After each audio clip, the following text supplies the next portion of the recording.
Yeah, me too, I didn't watch it. I would like to return from recess from the budget hearing from yesterday. We'll start by roll call.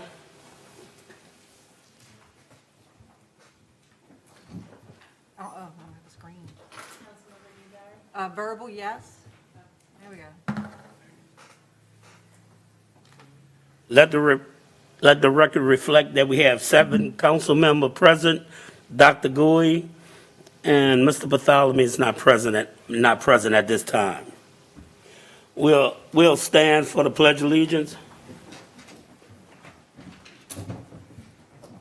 All to the flag of the United States of America and to the republic for which it stands, one nation, under God, indivisible, with liberty and justice for all.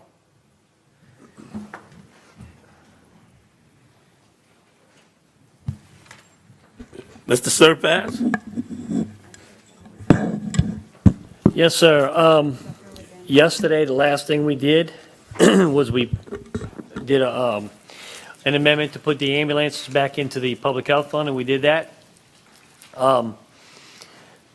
That's pretty much takes care of manpower, unless you want to go back and revisit something in the manpower, in the layoffs. What does that give us in public health? Can you go back and tell us the numbers for public health since we put EMS in there? How much is in public health? Is it a deficit? Yes, we're gonna have to do a transfer from the general fund now to the public health fund. I'll tell you right now.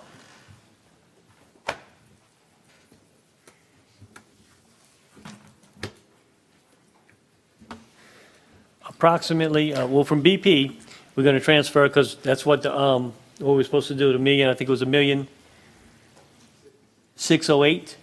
It's gonna come from BP, and then the rest of it's gonna come from general fund. It's around,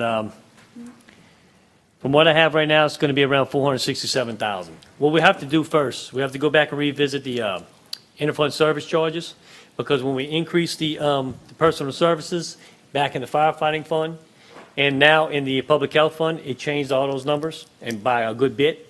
So we have to go back and do an amendment to fix that.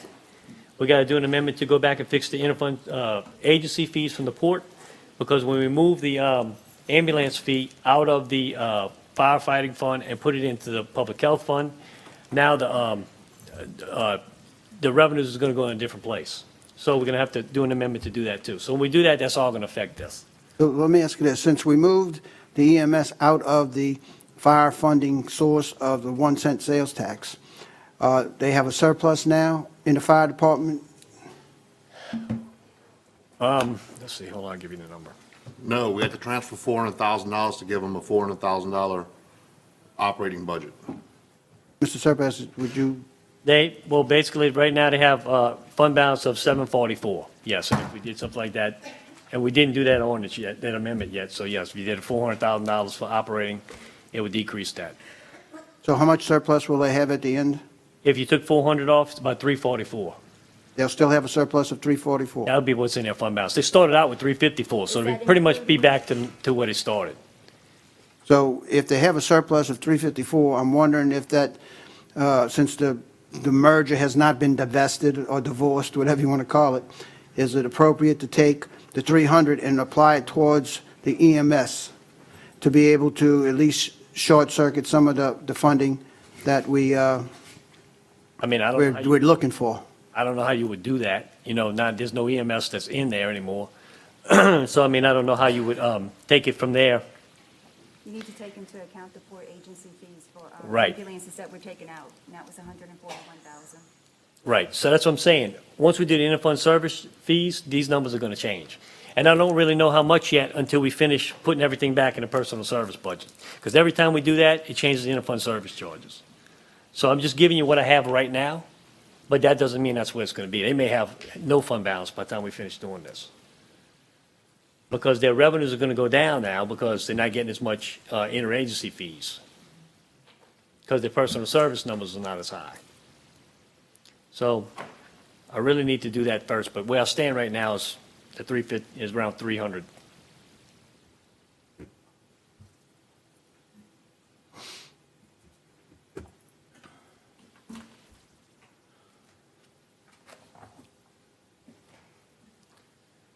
Okay, so I mean, it's up to y'all. Where we go next? Like I said, if you want to revisit anything manpower, we could do that. We, If not, we can go to, if y'all want to go page by page, I don't know, whatever the council. should we revisit the ferries? We can go to the ferries if you like.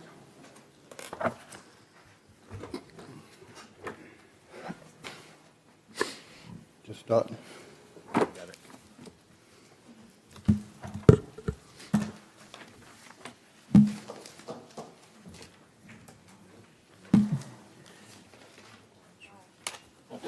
just gonna bring this on here. Unless you want to do what you want to do.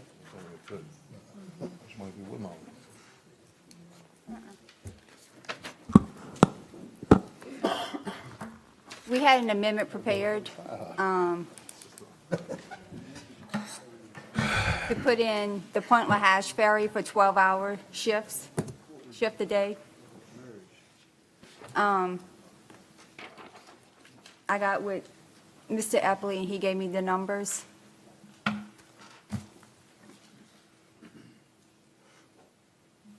I'll offer the amendment. Second. Okay, wait, let me print them. Do y'all want to do this one and the revenue at the same time? Yes, Okay, because here's the one for the revenue. yes.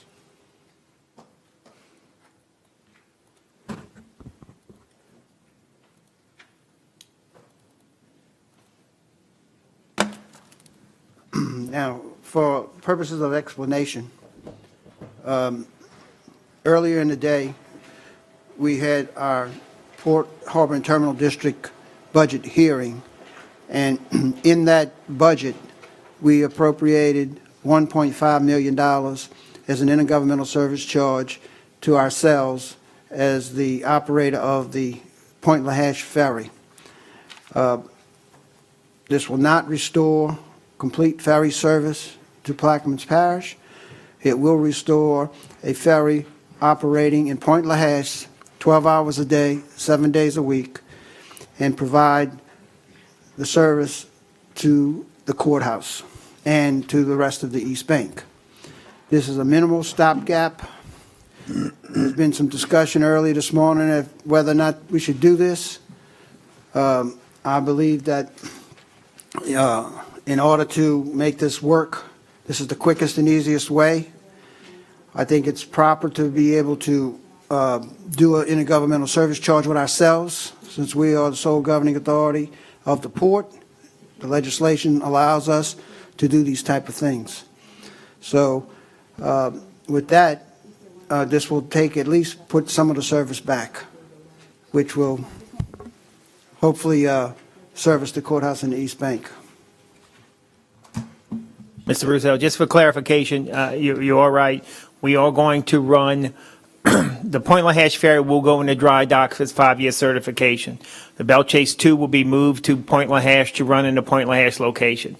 If for some reason something happens to the Belle Chase 2, the Pride will go in service, but in the Belle Chase area. So we want people to understand that it's not, we can't run the Pride with the ramps down in Point LaHash. So there will be a ferry operating either in the Belle Chase or the Point LaHash area. So I appreciate your comments, but I just want to let people know if something happens to the Belle Chase too, we will run the Pride in Belle Chase. Well, I think that we, unknowing that at the time, I believe that I instructed the staff to make the language for the Plaquemines Parish ferries. So the language will accommodate that. Okay. But I wish I'd have known that at the time. I'd have made sure that they understood. Well, I want to make sure that we're on the same page. A ferry will be operational, but if there is some kind of problem with the Belle Chase 2, we can't move the Pride down there. No, I understand. Okay, but I don't have a problem with that. I just, for the purposes of what was adopted at the port level, I wanted to make sure, and I was hesitating at the wording because she was pushing me for some language, and I think I settled on the language that Plaquemines Parish ferries. Okay. So it's for service. So it should cover whether you're in Belle Chase or Point LaHash. We have a motion by Mr. Roussel to to add 1.5 intergovernmental surcharge to the ferry budget. We have a seconded by Mr. Konovich. Any discussion from the table? Audience? Machines are open. And the measure passes 8-0.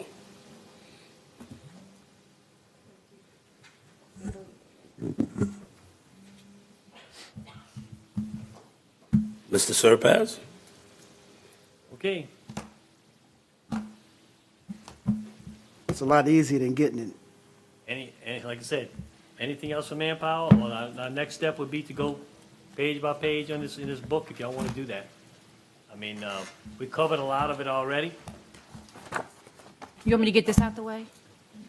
Okay, I'm going to motion, we had 15,000 from the sheriff's office that we're going to take and move to put a part-time code enforcer for the parish. Taking 15,000 Yeah, explain the money where it's coming from. from courthouse security professional services, and we're going to put it into the code enforcement officer professional services. So I'd like to move that next for a second. Second. We have a motion by Mrs. Newberry, seconded by Mr. Russo. Any discussion? From the table? From the audience? Machines are open. And the measure passes 8-0.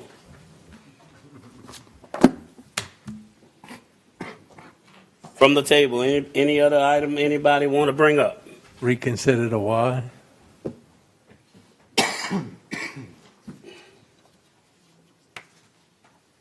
We have a motion by Mr. Konovich. Seconded by Mr. Blank. Yes, Mr. Surpat? we have a representative from the Y here, like to speak. The reconsiderations have to be offered by. Jennifer? Reconsideration has to be offered by somebody who is on the prevailing side. Thank you all for allowing me to be here today. I apologize that I was not present yesterday. I was under the impression that Port and Authority business would be taken care of first, and I was actually away on a vacation day. So thanks for allowing me to be here today to talk to you about the why. I know that you guys are in a dire position with cash flows, and I understand that. I want to give you a little bit of history about what the South Plaquemines, can I take this off here? Please. Thank you. A little bit of history about the YMCA in the Buras and Port Sulphur communities over the past 10 years, and then just talk to you about how vital the services are. A $200,000 investment from the Plaquemines Parish government produces 130% return on investment. We're able to employ 50 residents of all age ranges in South Plaquemines. We have a payroll of $324,000. We serve over 1,500 people every year. We have serviced over 6,000 people in our 10 years of service. We serve over 300 children each year through programs such as preschool, summer camp, after school, swim lessons, Leaders Club. Might I add that swim lessons have been free for the last 4 years because the YMCA has been able to obtain grant funding. And living in South Plaquemines, it's a very important ability for our children to know how to swim because we live so close to water, and they can do that for free. We've given out free healthy meals to all the children in our programs because that is a grant-funded program where it's through the Michelle Obama plan for healthier eating across the nation. So we get healthy meals, and all of our kids that come to our programs in summer camp, preschool, after school, and even in some of our special events. We even gave out some free meals during COVID when the schools were shut down, the Ys were shut down. Some staff members of the Y came in, and we handed out grab-and-go meals in South Plaquemines as well as in Belchase. We serve families through special events such as Bunny Breakfast, Pumpkin Patch, and Santa Night. Our Plaquemines Parish government employees receive over $50,000 a year in free membership benefits. So if you work for Plaquemines Parish government with the subsidies from the government, we allow Plaquemines Parish government employees free memberships and half-price family memberships. And that is at Belle Chase, Port Sulphur, and at Buras. How much was that? It's about $53,000 in benefits to the employees of the Plaquemines Parish government. We work cohesively with the Council on Aging to provide special activities for our seniors quarterly, and we offer free fitness classes that are geared specifically for the Council on Aging members, and we allow them access to the fitness equipment while they're at the Council on Aging during their activities, and our staff are trained to help them with the use of the equipment. Our YMCA staff secures over $100,000 a year in additional grant funding, separate from what you guys provide to help keep us in operation. And it helps us to keep pricing affordable. In South Plaquemines, we offer summer camp for $25 a week. We offer a preschool program for $165 a month. After school is free to anybody with a family membership. A family membership is $37 a month. You will not find these prices at any other Y across the country. I've done my research and I can't find it. We are the largest employer of youth in Plaquemines Parish, giving our youth life skills and special certifications that they can use in the future when they go off to college to obtain work, when they leave from South Plaquemines, and also after they graduate from college, maybe they'll come back to us and give back to the community. We provide free safety around water to every fourth grade student in Plaquemines Parish, Belle Chase, East Bank, and South Plaquemines through the help of a grant through ConocoPhillips. We partner with DCFS. Our front desk staff are trained to be able to help citizens. They can come in, use our computers, and apply for SNAP benefits and FITAP benefits. We supervise and certify lifeguards and staff the swimming pools that are located at the community centers owned by the Plaquemines Parish government. And we offer fitness classes with trained and certified fitness staff. And let me just add, I'm going to apologize for my non-professional appearance, but when you work for the Y, you get the joy of being a jack of all trades. I am a certified fitness instructor as well as a certified lifeguard, and I had a fitness class this morning before I rushed off to this meeting. So just know that when you work for the Y, you don't have one duty. We do many things. So we all know that South Plaquemines has very few entities that provide essential services to its citizens. Unfortunately, almost all of those essential services are government funded. For that reason alone, I feel like that funding for the Y for these services should be a priority. Our youth are only served by our school system, the recreation department, and the YMCA. Our children have nowhere else to seek extra educational components, such as homework help. No other schooling outside of Plaquemines Parish School Board. No other sports venues besides recreation and the Y. No other summer camp provider. No other daycare center. No physical health gyms or fitness classes or anything related and geared towards our citizens having better health. No swim lesson services offered by anyone. Citizens of South Plaquemines would have to travel to Belle Chase or further to seek any of these essential services. And most families in South Plaquemines are unable to pay the prices, even if they are able to make the trip to obtain these essential services. So with all of this, I would ask you to reconsider considering the Y as a priority for South Plaquemines. And if you have any questions, I'm willing to answer. Is there any comments from the table? Yeah, put me on the agenda here. Ms. Newberry? How are you? Thank you so much for coming today. And I know the Y is very important to the locals down the road because, as you said, there's really not a lot for them to do. And we did add a user fee to their water bill on top of the economic issues that they're having down there, and I do take all that into consideration. But I'm going to ask you today, and we've been giving out $200,000. Is there any way that we can negotiate that? I will not say no, because We can renegotiate it, but it's going to limit some services. We won't look the same. We'll have to renegotiate an entire contract. We'll have to sit down and budget it out because the way we're budgeted to operate would require the 200,000. But we might have to scale back some services and some things that we do, but it's always an option on the table. Because I don't want to see y'all leave. So even if we have to sacrifice a year to get maybe a better budget for the following year, I don't know what the board sees or their opinion of that, so. Yeah, we've been in extensive talks probably over the last 2 years because I stay abreast of what's going on with the financial status of the parish. And so I've kind of seen this coming, that we were going to get to the bottom of the barrel and we're going to be making tough decisions.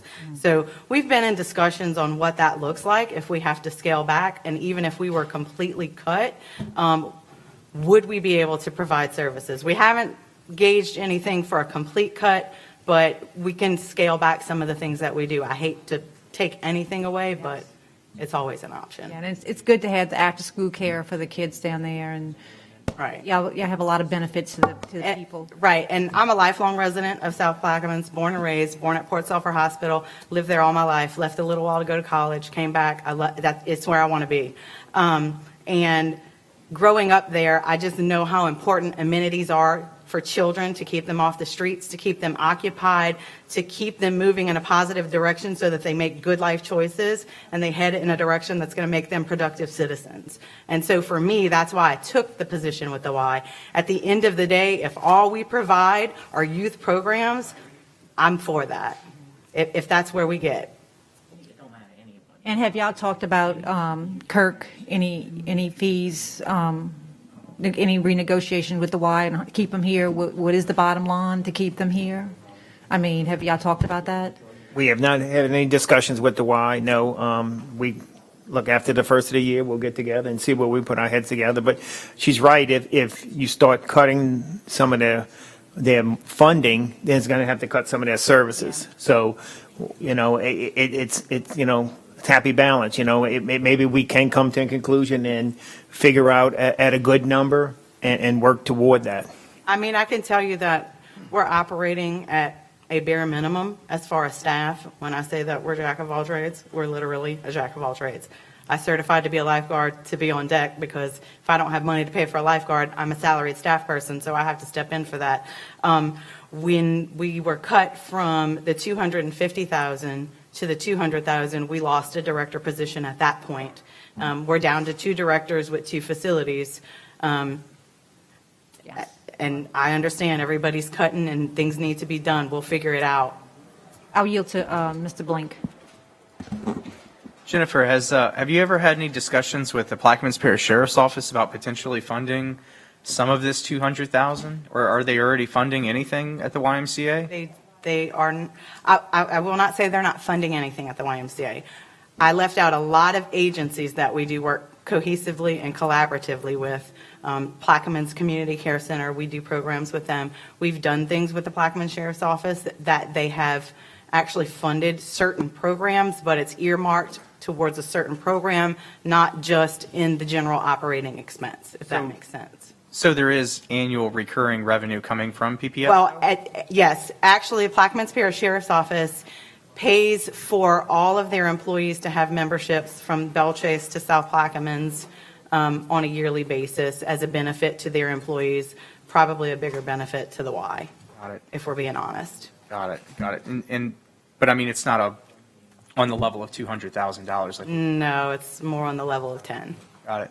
And would you think that by being able to provide a structured environment for the youth, that it keeps folks out of trouble and arguably lessens the burden of the sheriff's I department would hope that someone like the sheriff, if they had enough extra funding to be able to help the Y, I hope they would see us as an asset for the future.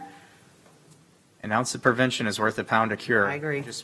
We want all the different agencies here to help carry the water as equally as possible. And thank you.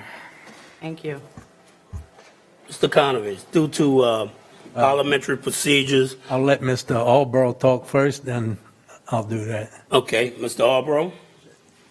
As you're probably aware, we're more than likely going to lose our entire recreation department is that possibly a alternate funding source for y'all if we were able to maintain the fields and do some type of CEA? Could that be a revenue source to help supplement some of this loss? I am told that the YMCA of Greater New Orleans is willing to sit down at the table with the council and the parish president and possibly talk about what that could look like. I can't say, without sitting down and having these conversations, that it's something we can do, but we're definitely open to conversation.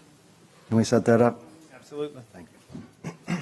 Mr. like- Panovich, I'd like to take away my reconsideration. you would like to withdraw your reconsideration. Mr. Blank, you would like to remove your second Yes, and make the offer? I'll make the offer. And your second, Mr. Panovich. Any more discussion from the table? Mr. Black? Yeah, Mr. Alber brings up a good question. I mean, because we're in a situation where, like you said, we're cutting parish-wide recreation. You're asking for $200,000 of funding, which is funding primarily or solely for the two facilities down the road, right? That's correct. All right, so. Well, it is not solely for down the road. I will tell you that Belle Chase does benefit from this. They probably don't really benefit. With them giving you the $53,000 in employee benefits to staff, actually most of that, Belle Chase takes the hit from that, and they're not receiving subsidies from us. We do have 2 staff members on staff that their salaries are split between Belle Chase and South Plaquemines because they work for both facilities. So some of their salaries are in with our budget. It's not a substantial amount. It's probably less than $20,000, but they're taking most of the hit with the $53,000 in benefits for free memberships. All right. My frustration is that, and I've advocated for the YMCA, as you know, for the last 6 years that I've been here, throughout the entire parish. So I understand the services that you guys provide. I was trying to advocate for recreation yesterday. Wasn't able to get that really pushed through at the time, and hopefully it can be readdressed again today. But it just baffles me that we had this budget presented to us, and there's been no communication with the YMCA and the administration or any council member in regards to the YMCA taking on the recreation programs that are currently being offered, maybe in a modified way or something, by the YMCA. So, we're here in kind of a situation where, a lot of that work won't be done until the end of this year or early next year and won't get underway. So we have no idea how much we need a budget to you or budget to recreation to make this thing work, or even if you're even interested. I mean, because evidently nobody's even having a conversation with Metro, right? That's correct. I think the question has been posed, but not in a professional setting. It's just what if this happens, would you guys be willing? And it was, sure, we're open to talks, to negotiations, to see if this is something that we can do, and it hasn't gone any further than that. Yeah. And this has just come about recently. This has not been anything ongoing. I mean, Probably within the last 6 months, I'm hearing of this. right, exactly. So 6 months, you and I spoke probably about 6 months ago. Yeah. And so in that 6 month time period, I think we knew the road we were going down. And we're in a situation now where, we're kind of just piecemealing stuff together as opposed to having a plan in place. And that's just my frustration. I just want to be clear that there was no communication or ask from the government of the YMCA to run programs. So I don't know where we're going to go with this. I don't know where we're going to go with recreation. It would be nice if they said, hey, we can definitely pick it up and we have a program in place and we've already negotiated how much that would be. And yeah, we need 2 people from recreation, workflow coordinators or the recreation director to stay on board to help facilitate that. I don't know any of those answers to any of those questions. So that's why I'm kind of locked here. I don't have those answers for you either, Mr. Black. Yeah, I didn't think you did, but thank you for the presentation. Could you let us know what would happen to our facility if you don't receive this funding? Well, that would actually be up to your administration because the facility belongs to you. So But what would happen to your program? so currently, if we're not funded for 2021 operating year, in a frenzy of a few days of communication, probably the first thing would happen is the Port Sulphur facility would cease operations. We would probably consider it being youth programs only, no gym facility, so we wouldn't have front desk staff at the facility there to help members. The equipment would just be sitting in the building. I would assume it would be you guys' responsibility to make sure no one's using it or gets hurt, and take the liability for that. And then in Buras, it's going to be just a complete restructure. Our directors will probably end up working the front desk. We'll be laying those staff off. We would probably cut services like Child Watch while members work out. After school would no longer be a free program. It would probably be a paid program along with memberships.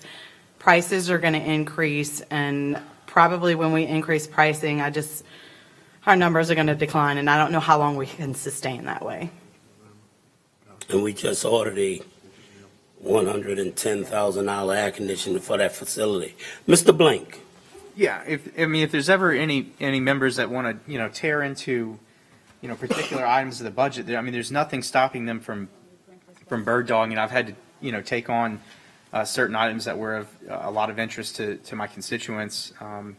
If recreation is a very, very important thing within any of my colleagues' districts, by all means, bird dog it and see it through. You know how we have to bring things from idea to fruition. It just takes work.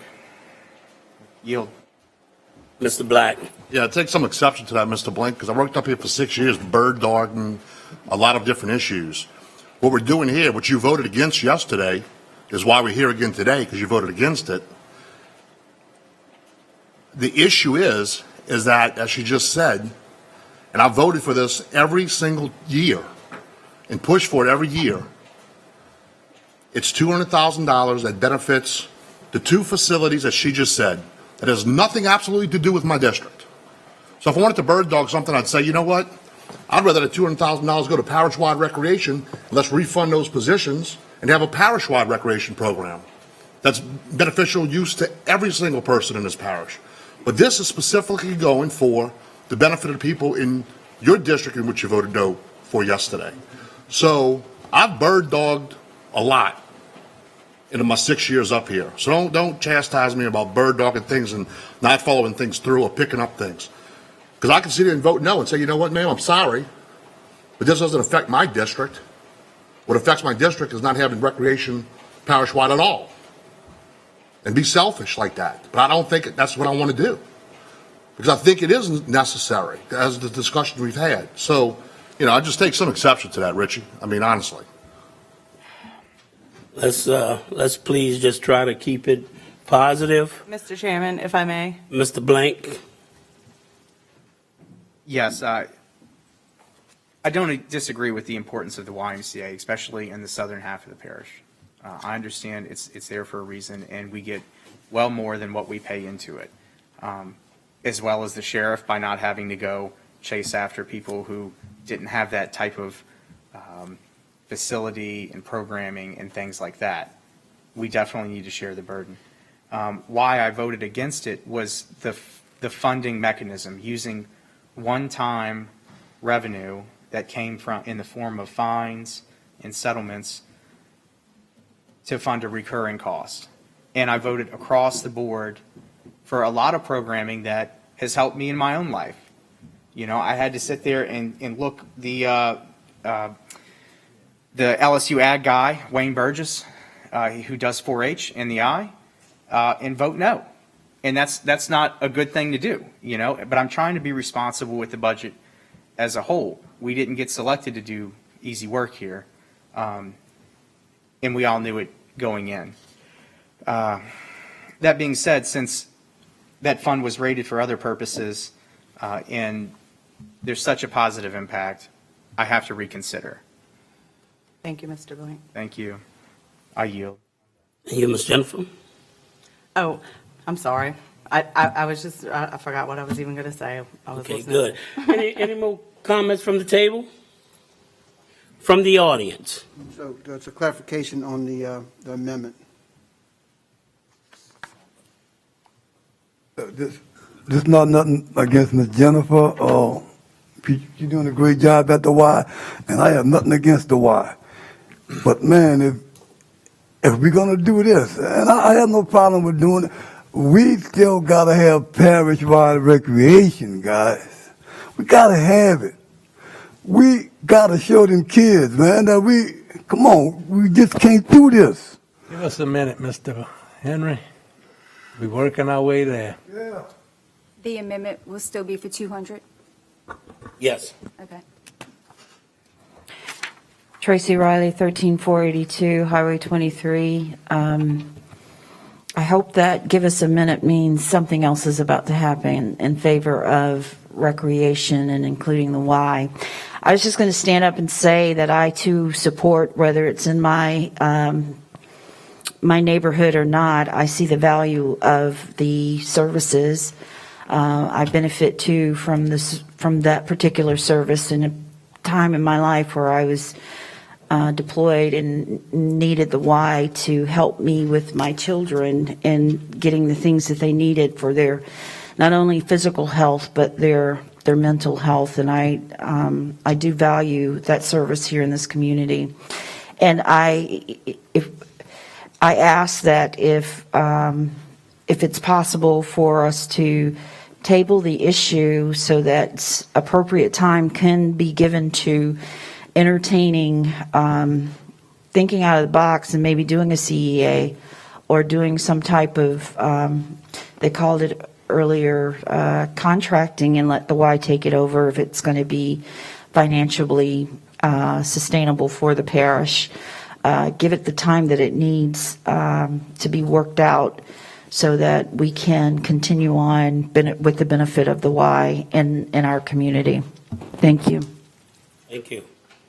Are there any more comments from the audience? Mr. Roussel? I just want clarification on what the amendment is.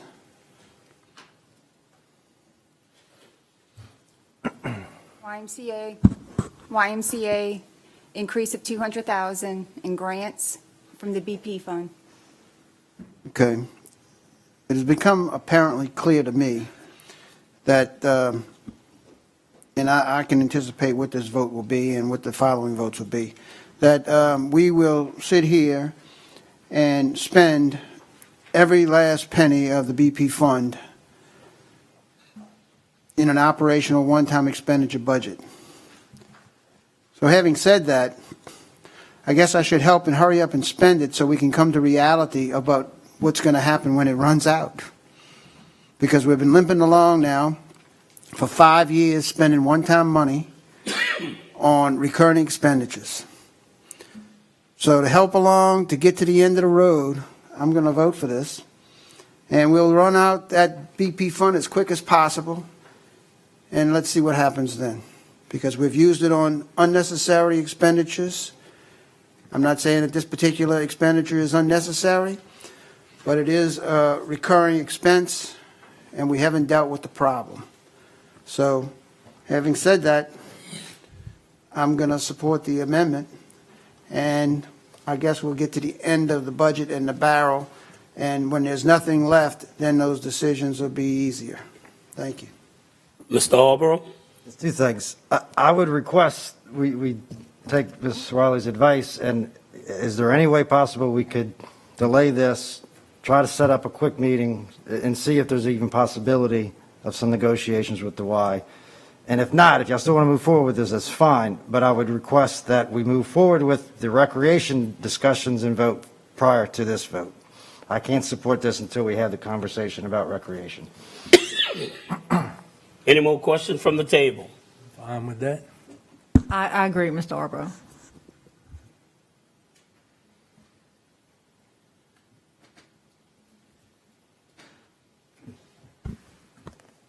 Any more questions from the table? Yeah. Mr. Black? So going back to the discussion we had about recreation yesterday, the personnel excluding the public groundskeepers, which I think those public groundskeepers need to be transferred anyway to prom, and just keep the core recreation coordinators, assistant, and recreation director, which are 5 positions, and I think total was 300,240. And then add an additional, I guess, 50,000 in operational expenses from somewhere, so it'd be about 350 total for those 5 employees, and then 50,000 in operations to actually have a functioning recreation department. That's the number we're looking at, 350? It's 298,000 to move the grass cutters to prom. Okay, well, I'm just separating it for now. So, Okay. but the rest, the other 5 are 300, 240, right? Yes, And that's for the workflow coordinators, the 3 of them, the supervisor, I guess, and then the recreation director. coordinator and the director. Okay. And so could I ask who that leaves out? Leaves out 7 public groundskeepers. Could I ask that you put them in? You We're want going to to run this train to the end. Let's run it.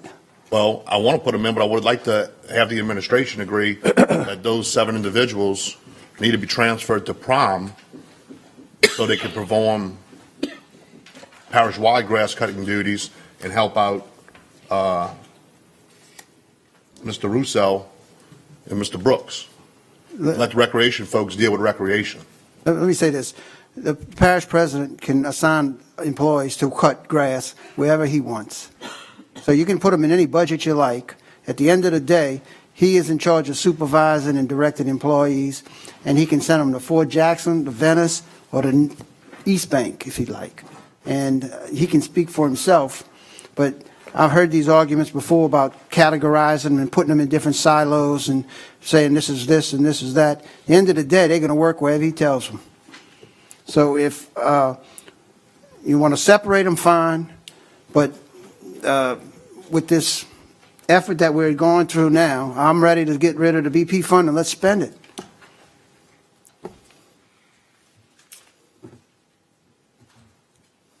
Director Epley,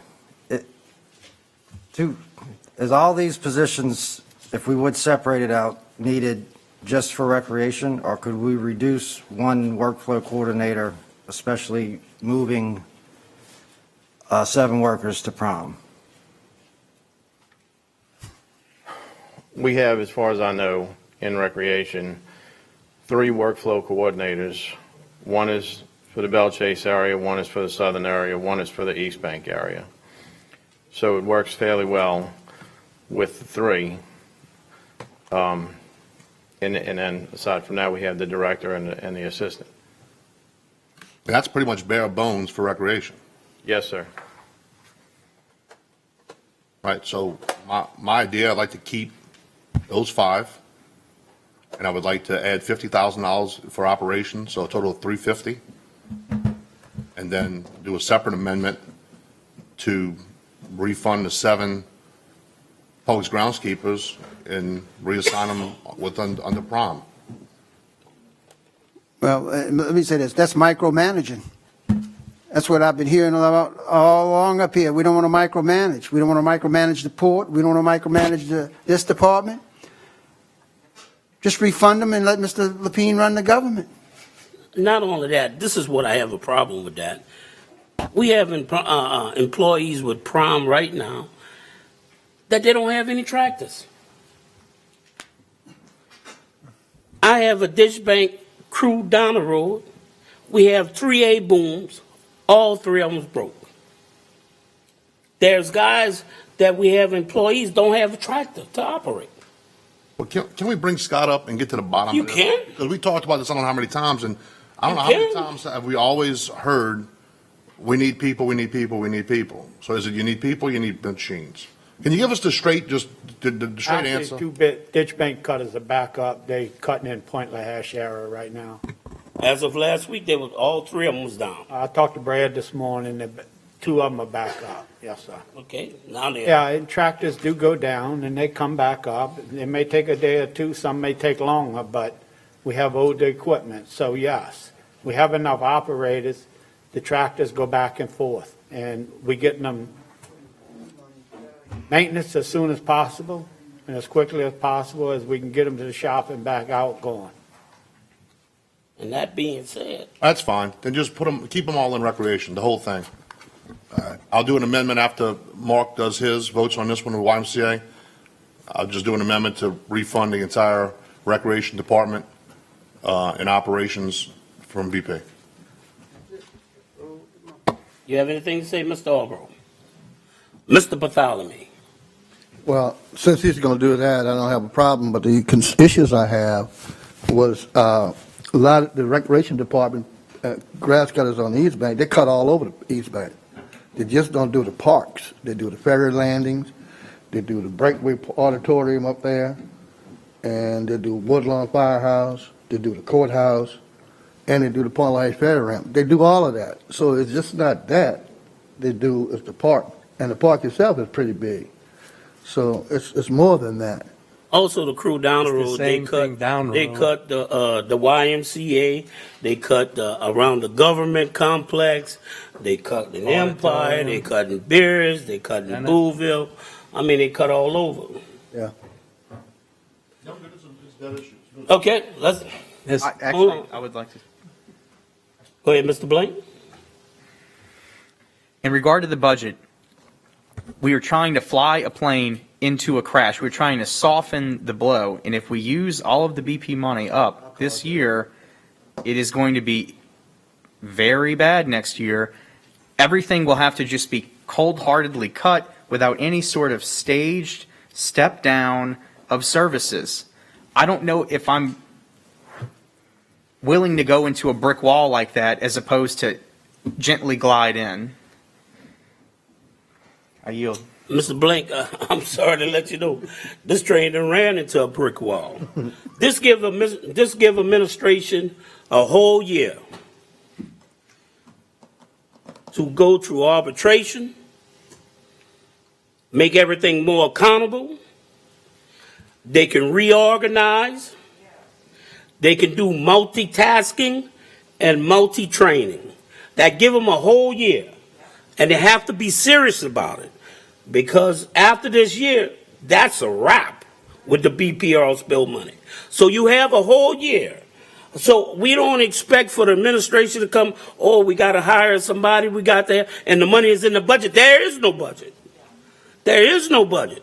That is an illusion that we have in a budget. That's an illusion that we've been operating underneath a budget. There is no budget. So we flying by prayer and a wing. And good thing that we had got the money from Transocean, $9 million, or we would be in a hell of a fix. So that gives the administration 1 year to tighten up that belt, not to run lean, but mean and lean. So what you're telling me is we need to get our ducks in a row this year. Quack, quack. Not what we've done this year of multitasking, putting people to work, and on a shoestring budget. Right. We're telling you that this is the last straw that we have. Next year's going to be absolutely worse, okay? You guys keep refunding money, you keep taking out the BP money, it's going to be worse next year. We're doing everything. We're multitasking now. We're about to lose about 40 employees. We're going to be multitasking even more. So we're going to do our job, okay? It'll get done. Thank you. Let's go with what we talked about, Rochelle. Yeah, let me make my comment then. It goes along with Mr. LaFrance just got through saying. We're going to sit here until we spend every penny. Because we opened the door the first day, first morning. And when we open that door, you know, trying to hold the line is no effort. You know, I can sit up here and try to hold the line and get run over continuously. Now I'm not getting run over anymore. I'm running with the bulls to the end of the rail so this train comes off the track. That's where we headed. And it's obvious because there's not the willpower up here to stop it. And I've been saying this for many years. It's not today, not last year, it's the year before. You know, I've been arguing this point and becoming, you know, the names that they give me out there. Well, I earned every one of them. And I'm earning it again today. And that's where we're at. So when it runs dry, then they'll make the decisions. Anybody else from the table? Mr. Black? I'll tell you what, Mr. Russo, if you want to go ahead and then do an amendment to adopt the budget as amended up until this point, prior to this, I'll vote with you. And stop the bleeding. Mr. Black, the bleeding started the very first day. Okay, so you're not willing to do that then? No, I'm not willing to do it. I'm willing to spend every penny of the BP money to get to the end so there'll be no more fighting up here. There'll be no money, and it'll be over. And that's the point I'm trying to make. I've been fighting this issue for 5 years and got nowhere. So the door is open. Let's roll.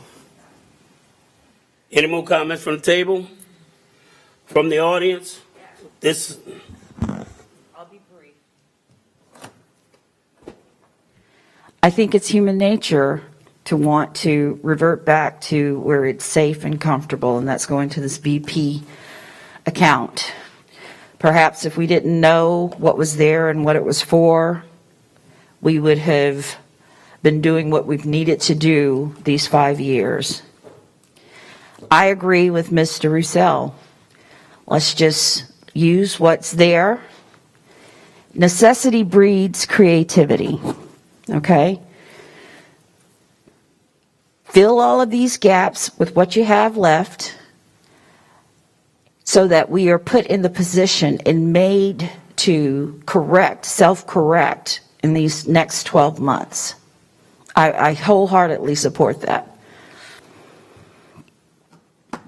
Necessity breeds creativity. Thank you, Ms. Riley. By the way, I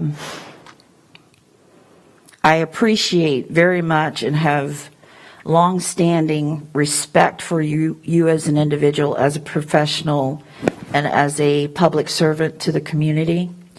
I hope that my comments earlier this morning did not offend you in any personal way. I was using words to bring out a point.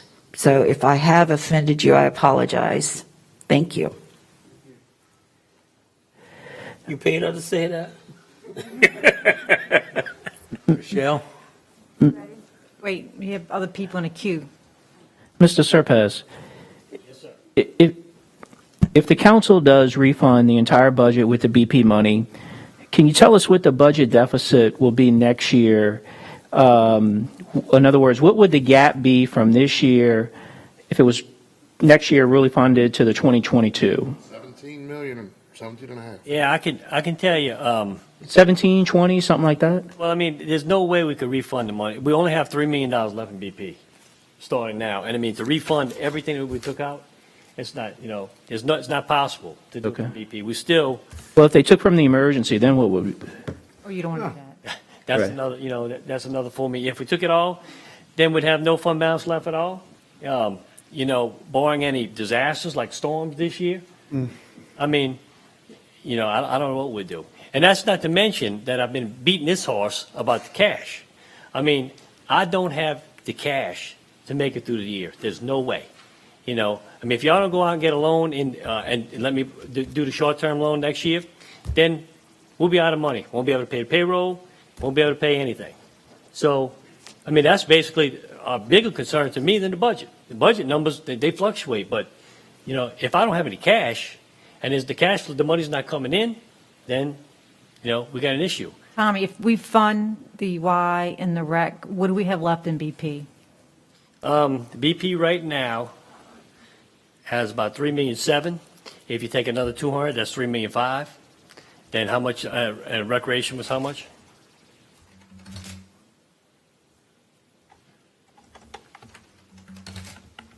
$842,000. And that's your cash? Be about 2.6 million. Yes, and that's cash money. That's money that's coming out of the bank. So what happens, when you fund stuff from BP, then I take that cash and I put it in our pool account. It's, and I use it, to pay the expenses. But, yeah, it's going to be a serious situation with the cash. I mean, and what what you're doing, taking the money out of BP, I mean, that's up to you, but, it's just, it's, soon I'm going to run out of money. Yeah, so I mean, I'm definitely going to be coming back to y'all. I mean, and we don't have anything to take it from. The only other money you have, this cash money, is going to be the bond indebtedness. I wish recreation would have been the first thing on the list yesterday, because this is the well-being of our community. is recreation and a Y. Anything else, I could have cared less. I mean, the only problem with putting the stuff back, what are you going to do next year? I mean, next year, you're going to have another $4.5 million less than we have in this budget this year. So, I mean, I'm not saying don't put it back. I'm just telling you that you're putting it in there this year, but next year when you get a proposed budget, it's going to be even worse. You know, just like you're saying, you know, I told you it's compounding every year. And, What's the number Rennie wanted? What was the number? 18, 20 million? yeah, well, I mean, I had estimated that to be about $19 million when we talked about this before.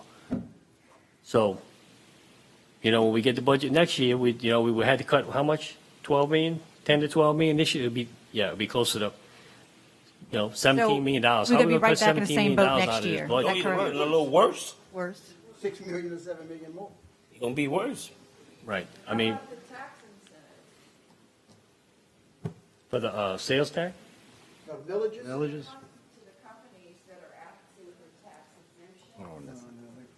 It's not a big. Come to the mic. No, we voted against the last one, and they could go to the state, and the state overturns it. Yeah, but it's also about the effort too, and I think that once the state sees that the local government doesn't approve it, I would think that would be cause to deny. But what I'm thinking of is for the tax exemptions that were approved 4 or 5 years ago, that's the money that we could be operating on currently for this deficit. I mean, is there anything that says that we cannot go back to those companies that we gave exemptions to and tell them, due to unforeseen circumstances, we're going to have to get back some of that money? I mean, it was an incentive to begin with. You're a retired Army. Can I go back to you and say, hey? But I'm not a company for profit. I'm just saying, I'm even a company, they gave it to me 5 years ago. Why am I going to give it up when I got to reapply for it here soon? So. For the ability to continue to work here, to answer that question. I mean, we could try, and that's what situations like this bring us to. Turning over every rock possible, right? I've learned in the last 90 days of attending these meetings that there's approaches, there's avenues to most anything. So if it was an incentive and something we gave as a gift in the first place, and we attempted to make good on that gift, just for the sake of those companies being able to work in this parish, to profit, to be a part of the community. That means when things are also rough, not just when times are good too. I would think that a company would be open to having that conversation to continue to be what they call a good corporate citizen for the area that they're pulling resources from. Ms. Riley, That's a thought. That's a thought. It's a good thought, but let me give you what the mentality is around here. The government decided to try to put some millages on the ballot. And the Plaquemines Association of Business and Industry is the group that benefits from the tax breaks mostly because of their industrial tax exemption. Pick up the local paper today and look at the headline. Now is not the time to increase taxes in Plaquemines Parish. And then you go to the inside.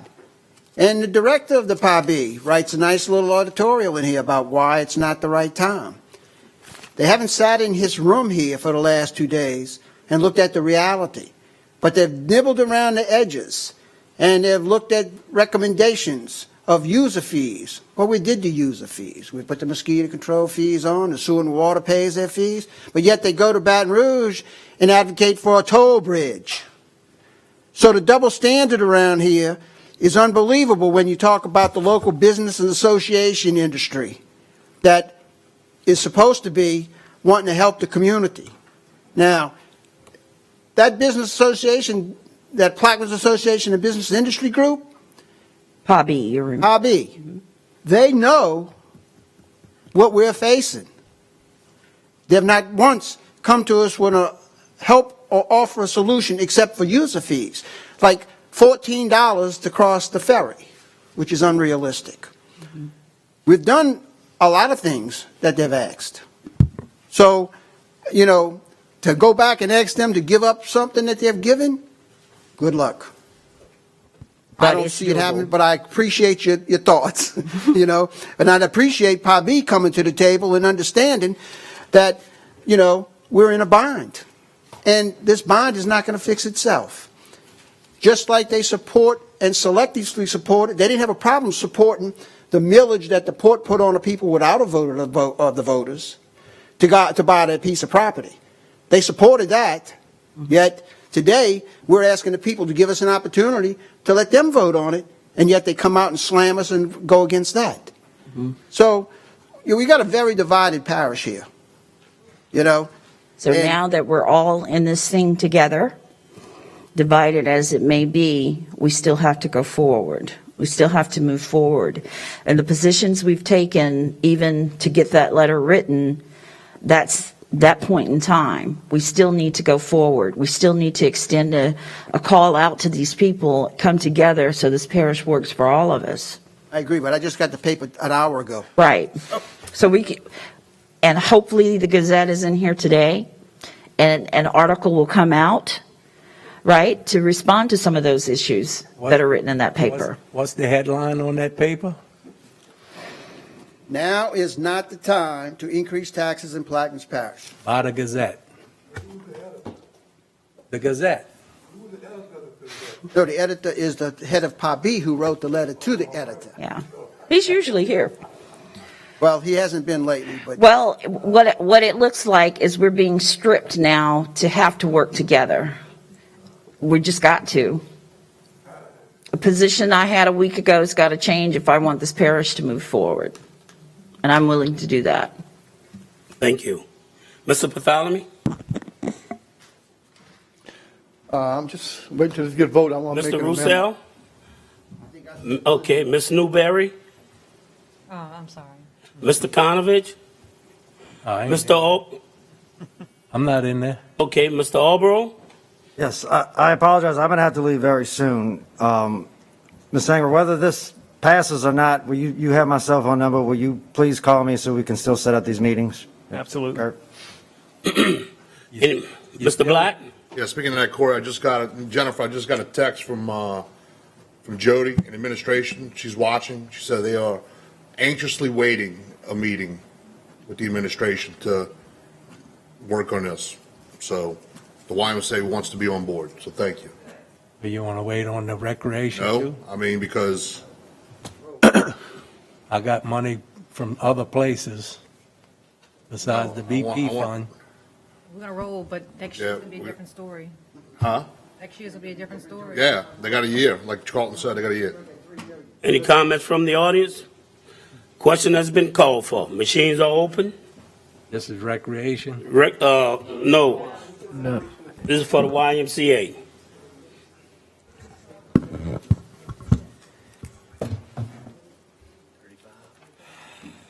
And the measure passes 8-0.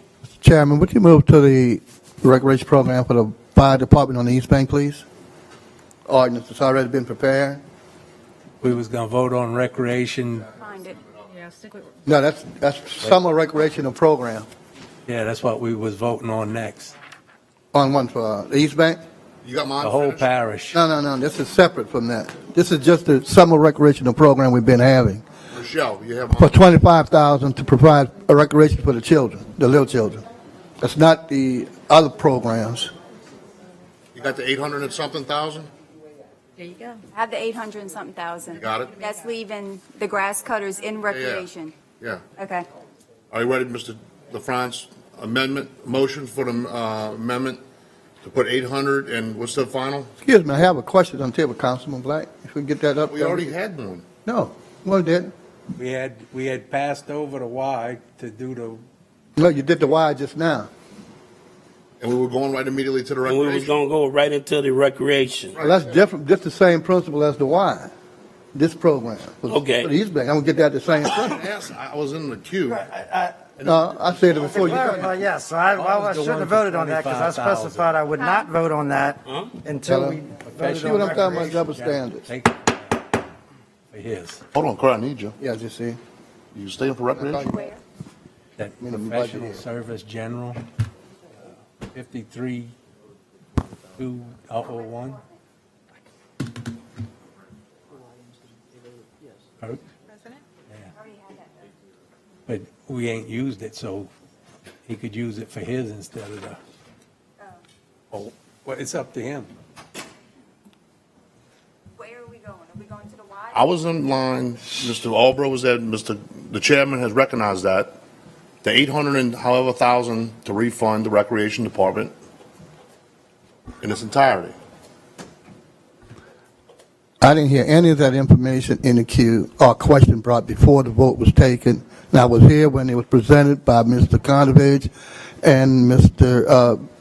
Blank. Now, what Mr. Black's saying, I didn't hear that. Yeah, Mr. Mr. Bartholomew, we All right, weren't. I'm just saying, I didn't hear that. I was sitting here. Yeah.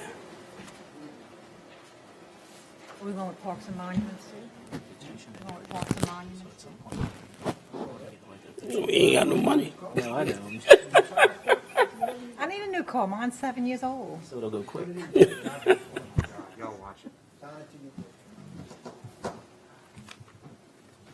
Mine's about to be 8 years old.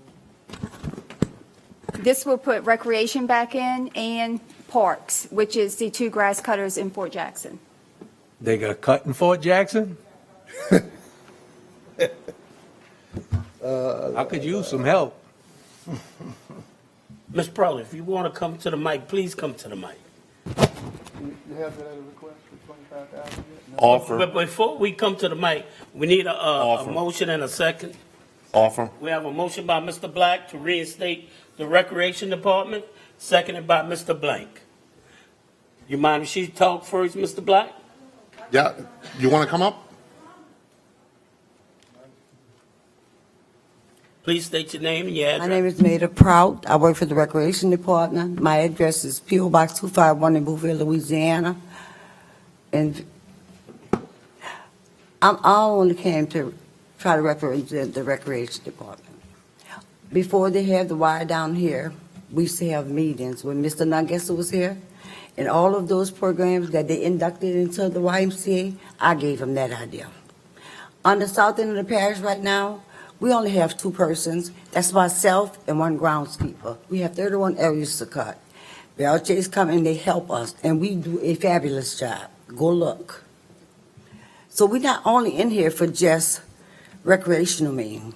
My thought is our kid. The Bible says if you train up a child in the way he should go, when he is old, he will not depart from it. We don't just do recreational sports. That's not what the kids is only out there doing.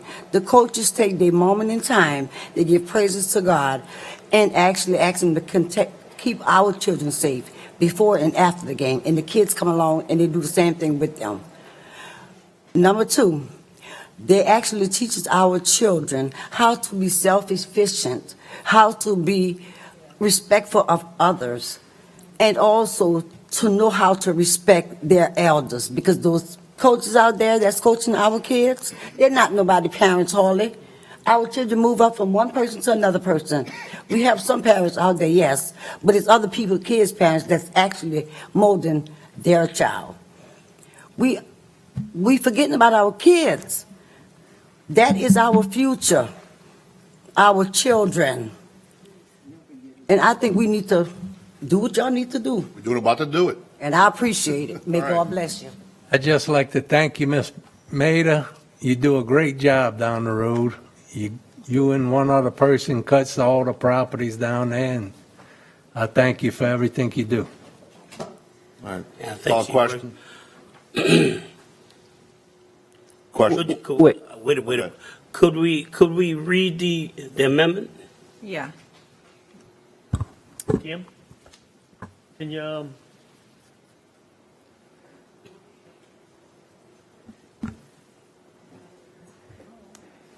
The first one is to fully fund the Recreation Department again and all of its employees for $752,000. That's with Parks and Monuments too? The next one is for Parks and Monuments, the 2 cutters in Fort Jackson, and it's to fully fund that department again for $89,720. Offered in Globo. Motion by Mr. Black, seconded by Mr. Blank. Any questions from the table? From the audience? Machines are open.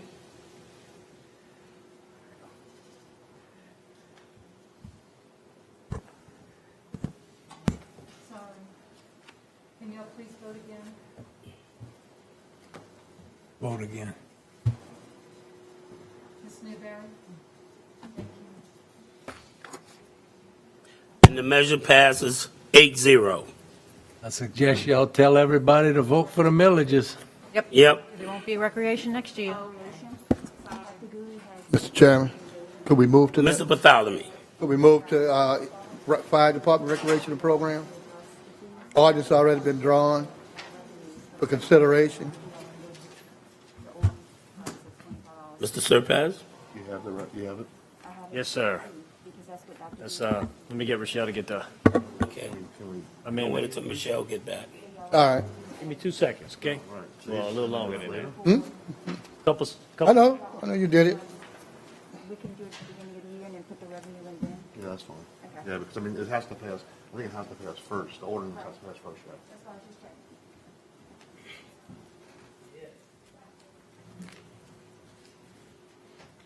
checking. I want to make a suggestion while we're sitting here. I'd like for the administration to get with council members, maybe on a monthly basis, when dealing with their districts, whether it's the recreation or any other issues we're having in a deficit and what we're looking at for the following year. So I'm just going to ask administration if y'all can just start having meetings with us to reach out to the council members so we can kind of come with another solution for 22.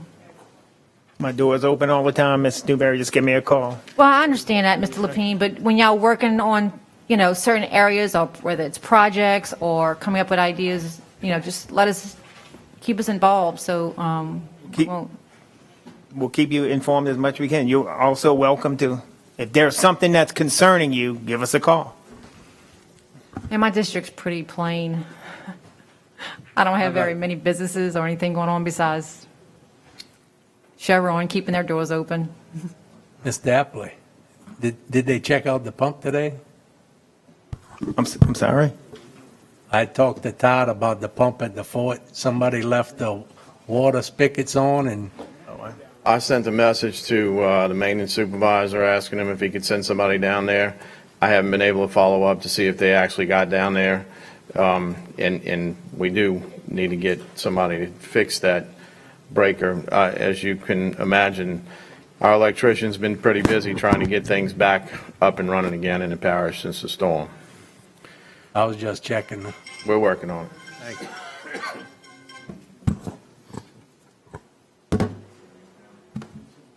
The one on the table right now is for Day Vance Summer Recreation Program. It's to increase the grants by $25,000. I'd like to offer that with the understanding that the CE, if there's no CEA completed, the money will not be dispensed. So we're still working on the CEA with the administration. And that is pending on him getting that for us to be, for the East Bank Fire Department to get the funding, once that has been done. So I offer that $25,000. Because if we cut it in half, it was 50, we've got 25. I just want to let everyone know that I serve on an audit committee, and we've audited this, the Day Vance Summer Program, and they still have $25,000 in their budget. So if this gets approved today, they'll have another 25 for the following year. So this will kind of soften their cushion. Yeah, Ms. Newberry, they don't have 25,000 in the budget. I called them about that. So they've spent the money since the audit? Now, I don't say they spent all the money was spent, but they don't have no 25,000. That's what was told to me. I don't have an official copy of it, but when I called them about that, that was the question. Now, the question is, if they have it, then there's no need to do this. I don't have a problem with that. Well, I mean, you got to look at it this way. They don't have a little, if they'll have a little cushion for the following year. That's the statement. All right. With that, get a second. Need a second, Chairman. Second. Seconded by Mr. Konovich. Nobody have any objection? Call for the question. Any comments from the table? Audience? Yes, yeah, John, you know I support this, but I want all you councilmen, use your phone banks, use whatever you got to use, get your constituents out there to vote for that recreation millage. Please, please. It's very important. It's for the kids. It's for the kids. Need them all, Mr. Henry. Need ambulance, need levies, need them all. Any more comments from the audience? Machines are open.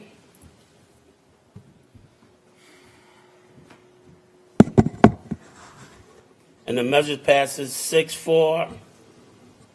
And Mr. Black and Mr. Albro is not at their desk.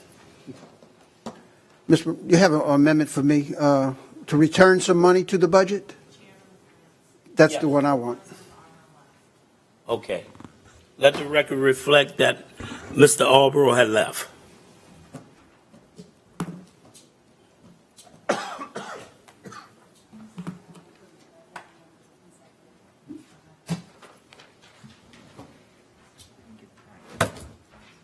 How much money we got left? 50 cents? Oh, and BP, you got 2,600,000. BP? Going to present my amendment, please. This is a capital improvement amendment to unfund F. Edward A. Bayer realignment at LA 406 project, $170,000. And it goes back into the fees? Designation for infrastructure. Correct. And what this is $174,000 that we're returning to the budget from Because I got to put it back in there. a project that we have RPC paying 100% of. And I know Mr. Black's not in the room right now, but we appropriated this money over a year and a half ago to go towards the project. We have RPC now picking up 100% of the cost, so we can return this money back to the budget. And I offer the amendment, $174,000 back. Second. It's okay. Mr. Rizzo, we did have conversation with RPC. We're on the call. From my understanding, and from Mr. Dugas is here, they would need that 170 for some drainage that we would be responsible for before the cul-de-sac. So I'm just telling you, if that money gets moved, we may need that money to come back and appropriate some of that impact fee for drainage study. But drainage issues, I don't say study, but drainage issues. They are fully funded. There's no match for the roundabout. But of that 170, we need that for drainage. Mr. Black, this is an amendment that I'm proposing to put back the $174,000 that you appropriated towards the roundabout. On the last RPC call, when we voted to fully fund the project, I asked a specific question if any local funds were needed. Mr. Lapine was on the call, and we were told no. Now he tells me that this money may be needed for something else. Now, I'm not aware of it. Are you aware of it? I'm aware of it. And so what is it needed for? So we have two separate issues here. Yeah, this is The first issue is we had a meeting with RPC and DOTD, and we discussed, Mr. Dugas was there, we discussed Phase 5 of the drainage project, which is going to be affected, that goes from Industrial Park on the north side of Woodland Highway. There's a 72-inch culvert that goes through there. Phase 5 of that project was estimated at about $500,000 to go from there till Plaquemines Canal. DOTD and RPC has advised that they would pick up the cost within that project for the culvert, but that the council or the parish government would be responsible for the drainage relocation from where the culvert comes out to Plaquemines Canal. Mr. Dugas said that he thinks that we could get that done for around $200,000.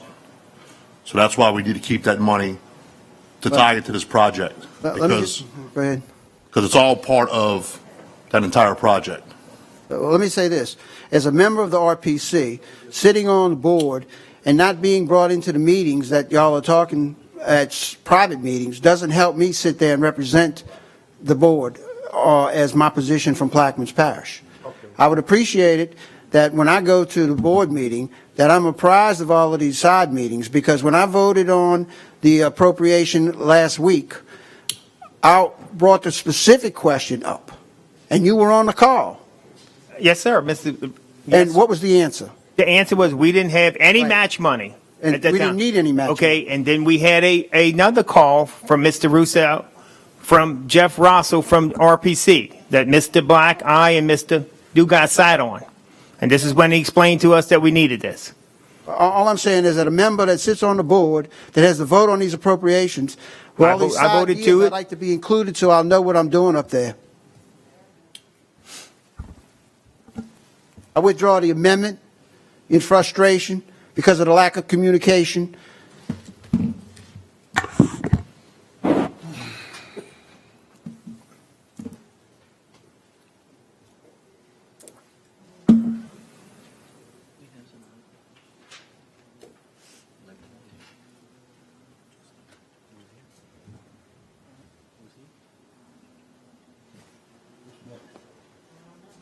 Excited, Mr. Surpass?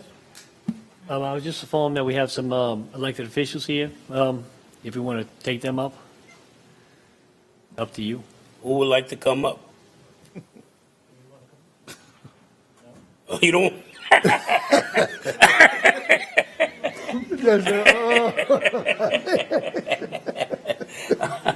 Thought y'all were done with me, Judge Clement, Division B. No, I don't have any additional requests. I thought maybe y'all had some questions, and I did make some comments regarding conversations I had with President Lapine, and I see that he's present. I assume some of those communications were relayed to him. In all fairness, I wanted to make sure we were on the same page. Noted, we are. Okay, thank you. Thank you.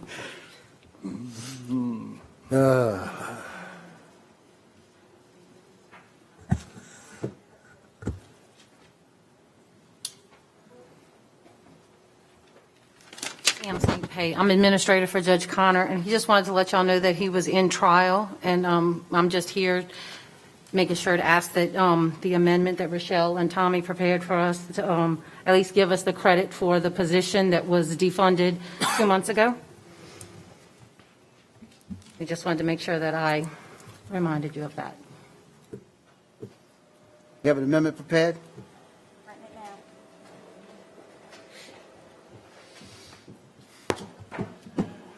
Oh, man. Hold on, we got to make the motion in second first.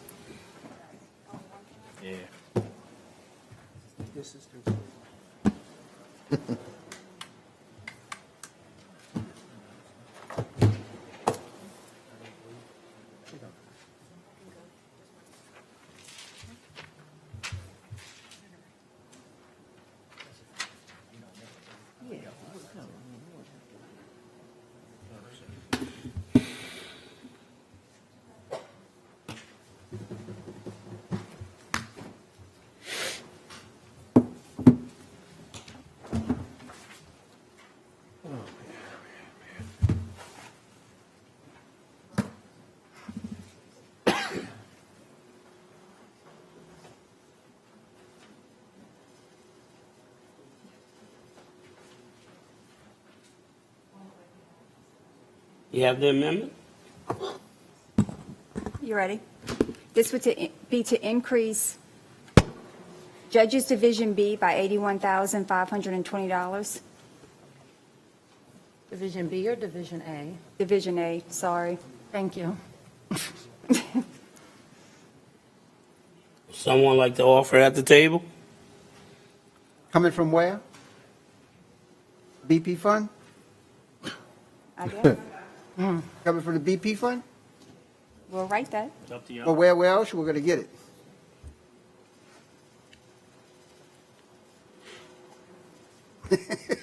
I'll offer. Playing around with it. I'll offer, Mr. Chair. We have a motion by Mr. Bartholomew, Second. seconded by Mr. Russo. Get it spent. Thank you. And with this addition, they still would be cut by 20%? Yes. Yes, sir. And what's the other one cut by? I got those numbers if you want. Let's look. Check. Hey, Mr. Black? Yeah, so the issue I have with this is we're getting back to the bottom line budget, right? So the net numbers, now these are the numbers after the reimbursement from the drug court, et cetera.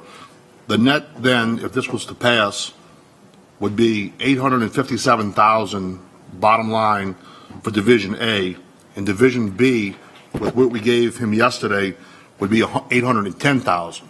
So we still have this discrepancy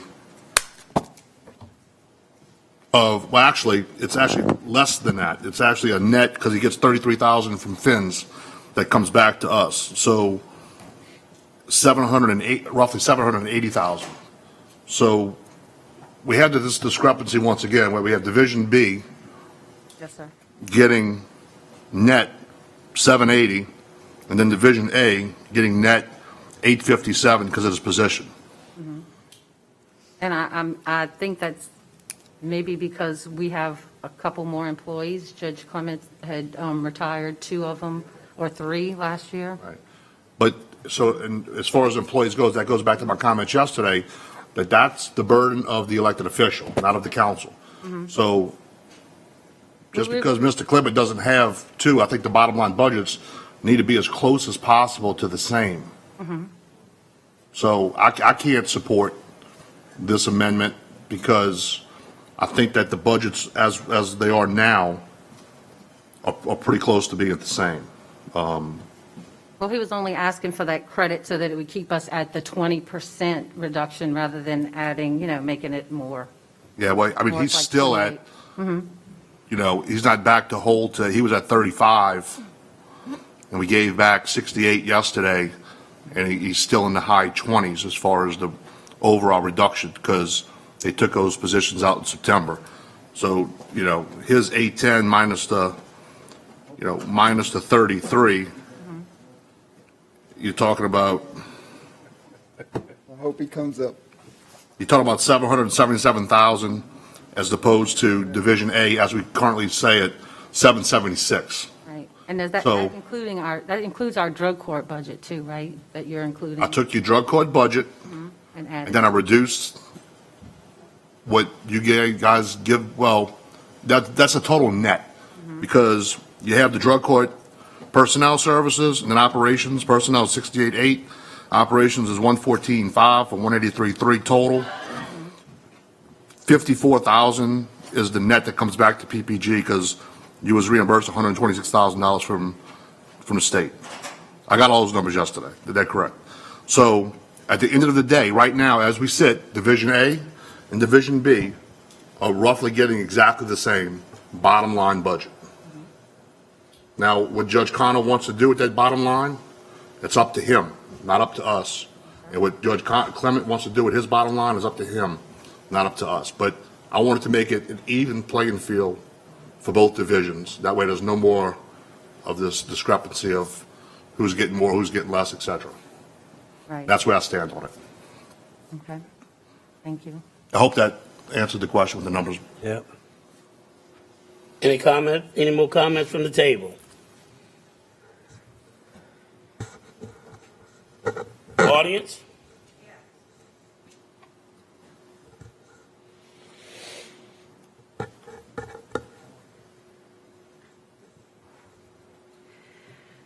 Again, Major Tracy Riley, retired, 13482 Highway 23. I wasn't able to attend on yesterday, but I know that the discussion came up. I'm really concerned about the mitigation of COVID-19 and how the prisoners are brought into that courthouse and, made to be amongst all of the visitors there to have court procedures, and whether or not it has been considered in the budgets for the courthouse for mitigation. Like, is that being considered as a priority as we're moving forward and trying to keep ourselves safe while we're operating at the same time?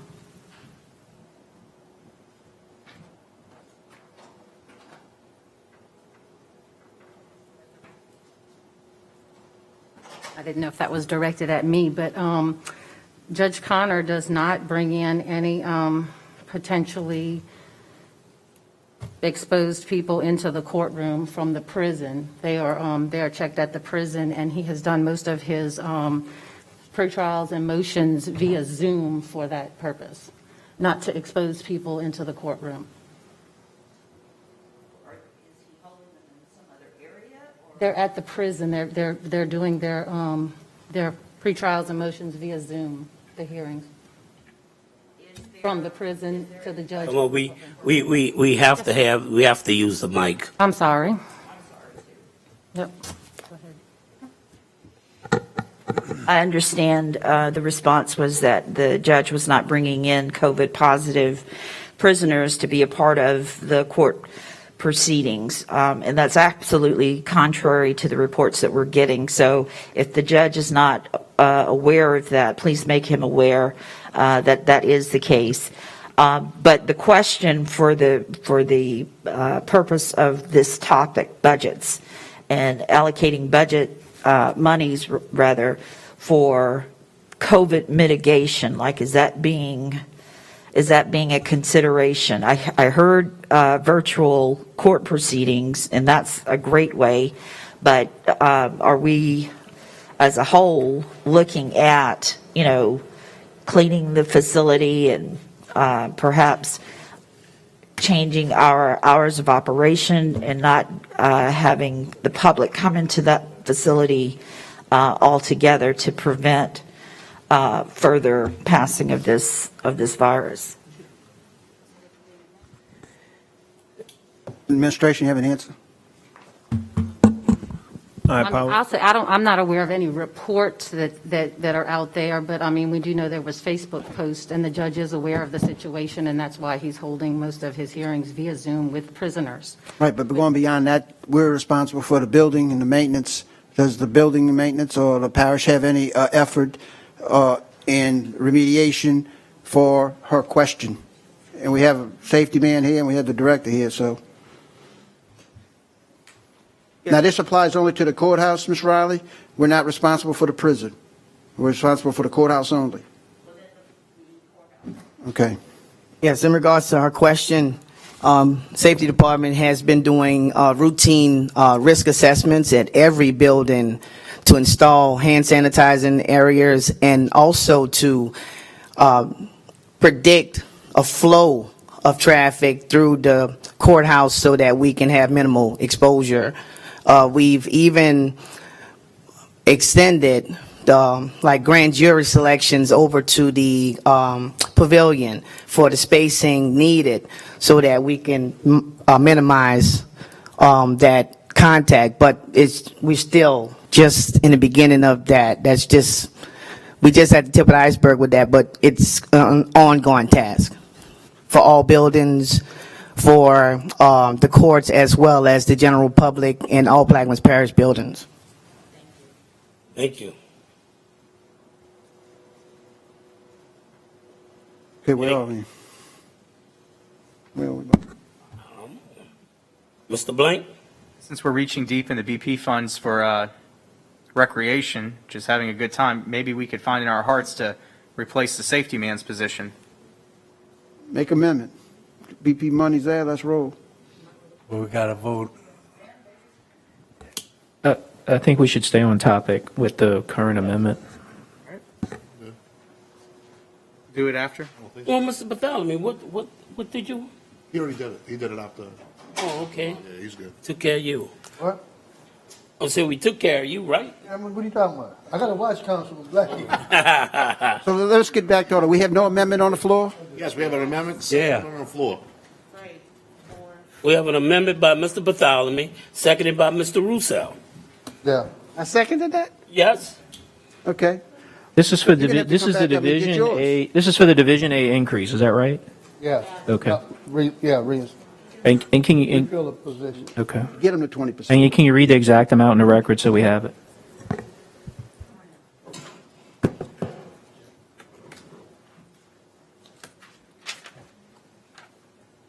Yeah. 81,520. Can he drop that down to entry level like Judge Clement did? It still would be, What is the entry level? Why not? Because the way it looks, we're going to be going after that one too. right. Mr. Chairman. Yes. Mr. Black? Yeah, I just want to follow up with that. I think the money's dead even right now. I can't support an increase. I mean, honestly, I understand that it is an issue, but I'd rather take that money and give it to the care center to keep them out of drug court, to be honest with you. So I can't support this without supporting the increase for Division B and also an increase for care center if we're going that route. But so now we're drawing the line? We're drawing the no, line? I'm not. I'm drawing a line because Division A and Division B are exactly the same bottom line funding right now. That's where I drew the line at. I know, but are we going back to the BP fund for other funding? For other? I haven't made any amendments to do so, but what I'm saying is, and I don't plan to, what I'm saying is for this particular amendment that's on the table, that's been seconded, I'm opposed to it because Division A and Division B are now finally at the same bottom line figure. That's all I have. And I can live with that if we're not going to go back to the BP fund and hit it for something else. If we're drawing a line to now, then I'm getting off the train and I'm going to quit pushing. I'm fine with voting on this and then going with the adjourning as amended, honestly.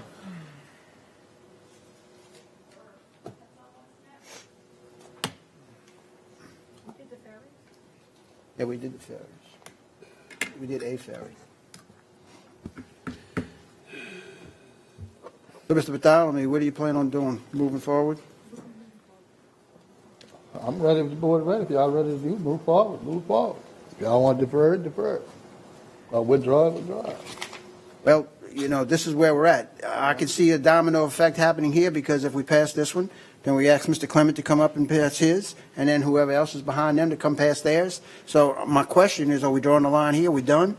If we're done, we're done. But if not, you know, I'm like I said before, I'm willing to go down and spend it till it's gone. So we'll quit fighting over it, and it's over. I said if you want to withdraw your second, then I'm done here. And I'll have a motion to adjourn as Okay? amended. I withdraw my second. Hold on. Not adjourn, but. Okay. Oh, Withdraw your second. Mr. Russo withdraw his second. Mr. Bartholomew, you withdrew your motion? Yeah.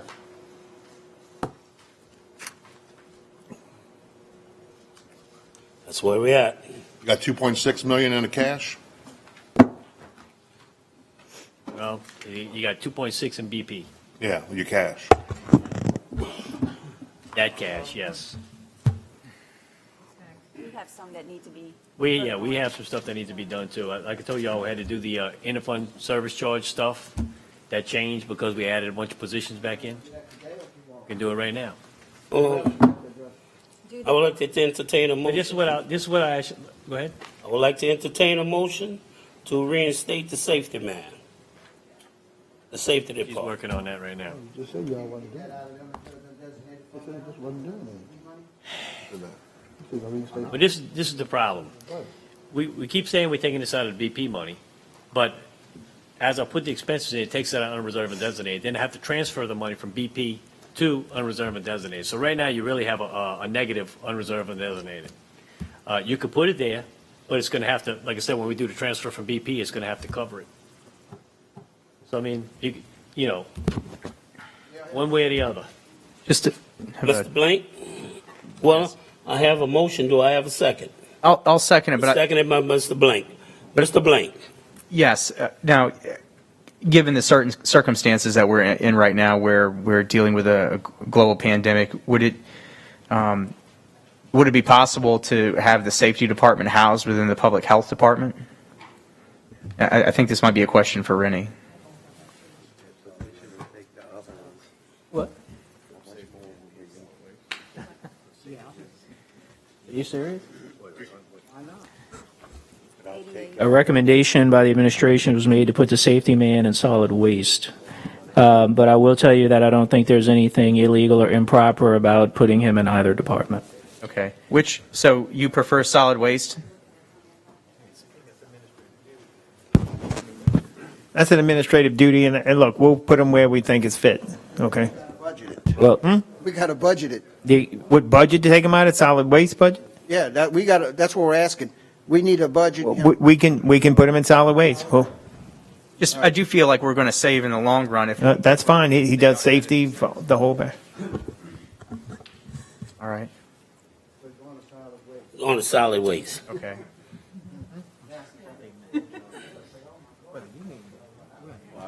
So instead of we hiring a mechanic, we're hiring a safety man. What's the matter now? What we missed? We gonna take the safety department and we're gonna budget it in solid waste. Okay. Your job is getting harder. Well, it's just a little complicated with all these changes. You know, when you start changing funds, it makes it a little complicated. Sounds like a 9-line bond.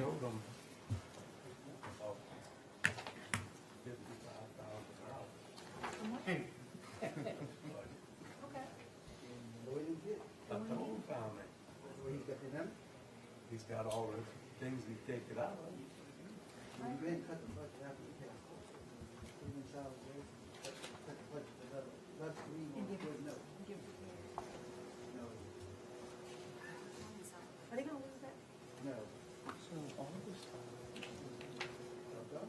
I'm done. I'm done. I'm done. No, well, you see, this is different than we usually. No, we've been making them do it with the disease. Okay. You know, So the way so for all the stuff you were doing it that way required. yeah, you see what I'm doing? I'm keeping track of the BP. All the stuff they say is coming out of the BP. Keep track of it. And you're making them do it 6. All right, Yeah, bro. It's coming straight out of BP. all these different, right. Okay. That's how It's gonna not be. it's not a. I'm gonna make them do it. But you got 1 year. That's gonna take a while. But they did vote. You're gonna get it done. Individually with the 6 votes. When you're in election year. Well, somebody needed to explain that to me. Good luck. And that's fine. And then when I heard you say, well, it's not fine, because if it's 5, if they only have 5 votes, and I tell them it failed, and it wasn't a true BP thing, and I'm making them them do vote it, but- more than they require. I'm making them do it. Okay. He's got a bunch of money in his budget. Okay. We can end the day on putting money back in. Okay. That's who's? Kirk's. Let's roll with it. We are. End the day. As soon as it passes, most of the jump. I mean, so you want to take it? Yeah, you want to wipe the numbers out.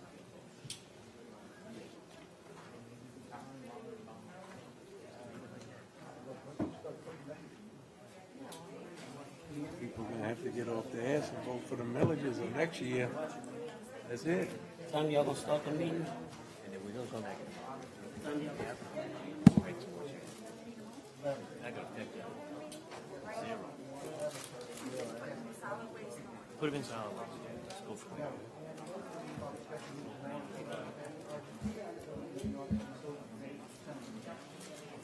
Depending on what this, we gotta be here for 11. Can we? How long's it gonna take? If we vote on it right now, we I can. gotta show up tomorrow too. Pick him. My shopping day.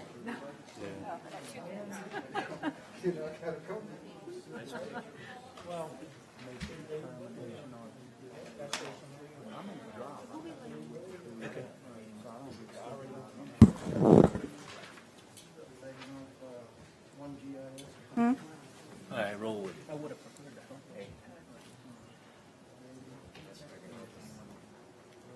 Oh, scratch it out. I think it'll be fine.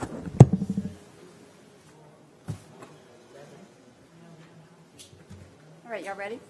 Or we don't have enough? We ready? We have a safety amendment. Wait. We're just putting him in. We're not creating a department of safety. We're just putting Solid waste. What's his title? Let's get it done. We can make a division. That's what I'm saying. Are we doing that, or we just put? Why we gotta come back tomorrow? You don't, if he does it Make a today, we don't. division. I'm saying. Within solid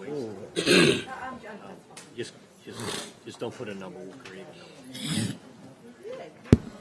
number. Oh, la, la. All right, this is to create a division within solid waste for safety. The total amendment will be $75,648. And I so offer. Second. And Mr. Blank seconded. Any discussion from the table? From the audience? Machines are open.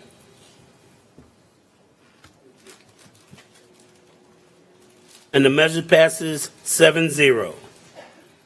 Thank God, and Mr. Johnson. I'd like to see about putting some money back in the budgets. Them I mentioned. Yeah. Tell us where. What do I do with your paper? Where we going? Where we going with this? Yeah, about to hit the fan, huh?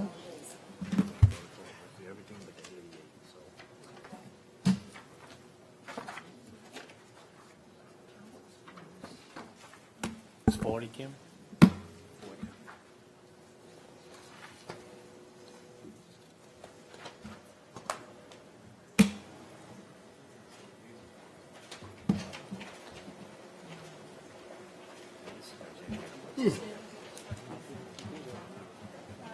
This is going to change uniform service.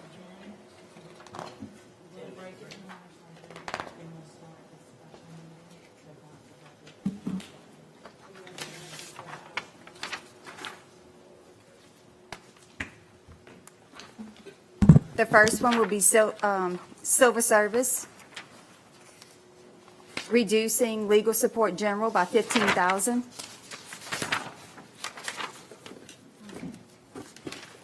Mr. Conovich, you have any problem just having them go through all of them and then doing I a have global? no problem.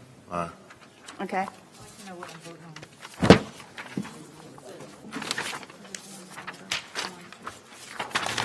Public awareness is last. The second one,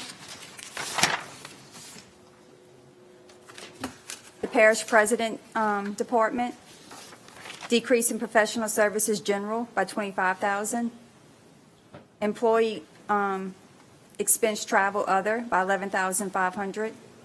Employee expense training by $2,000. And special promotion expense by $1,500 for a total of $40,000. Public awareness department, decreasing professional services, public awareness advertising by $10,000, and decreasing technical services, website design and maintenance by $10,000.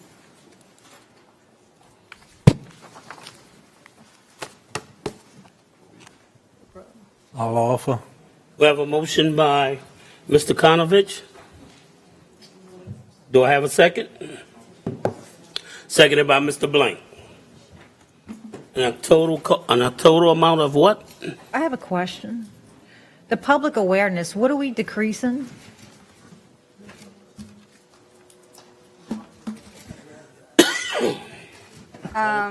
Advertising and design and maintenance of the website.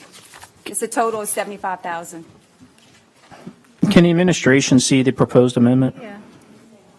Kim, can you They want it on it before. Can you put us on the screen, please? I was at 75,000 when your Let me proposed is only say. 28,000. The first one is $15,000. This is civil service. Where did that bomb come from?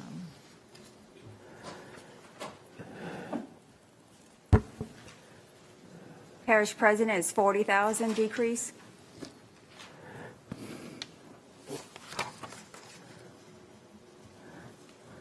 Please speak in the mic.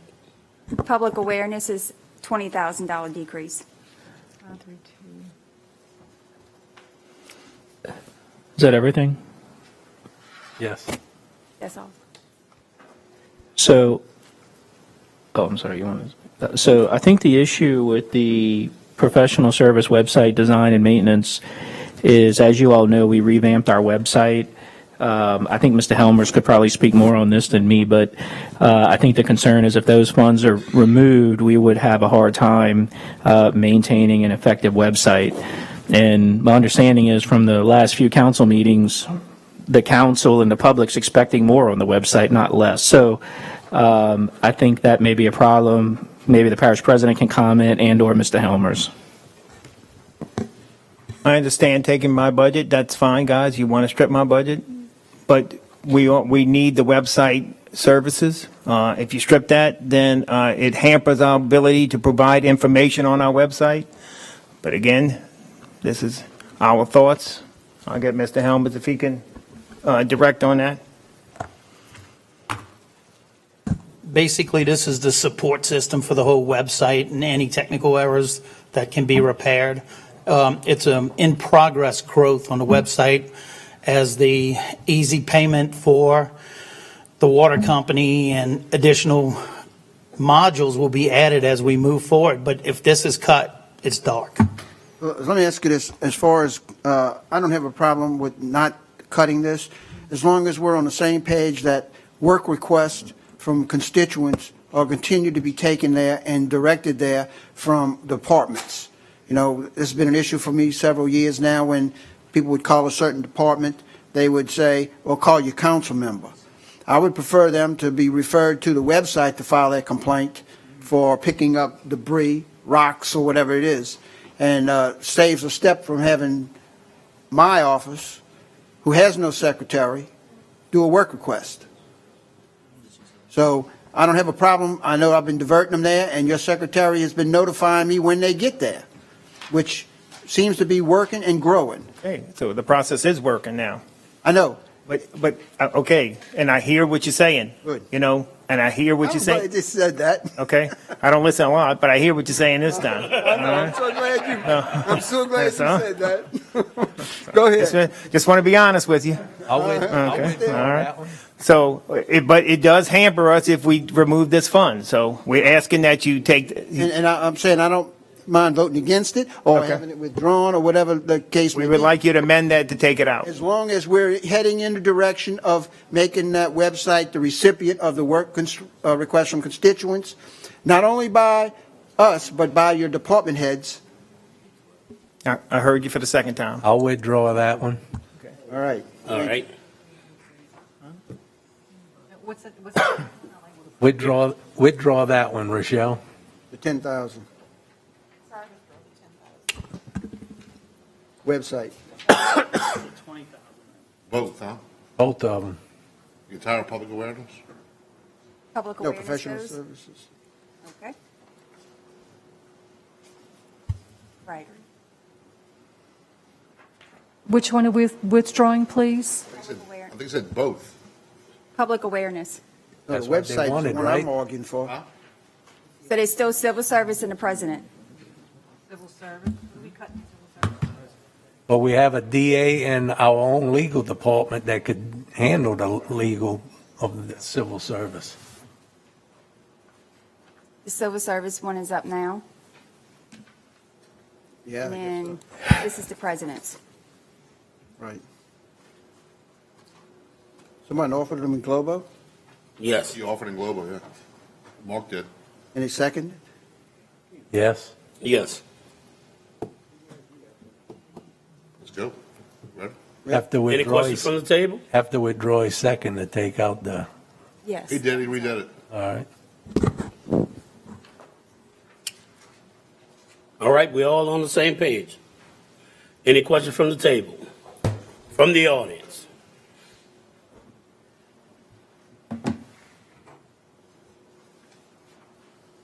Rochelle Lambert, Civil Service Director.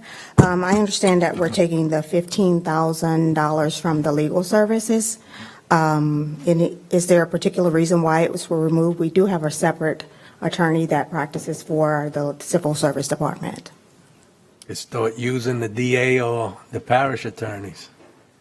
The Civil Service has their own legal services.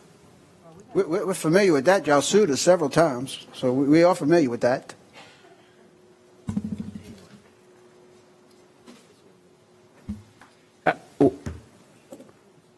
It's my understanding that the legal services budget and civil services budget is to fund Mr. Victor Pappy's services.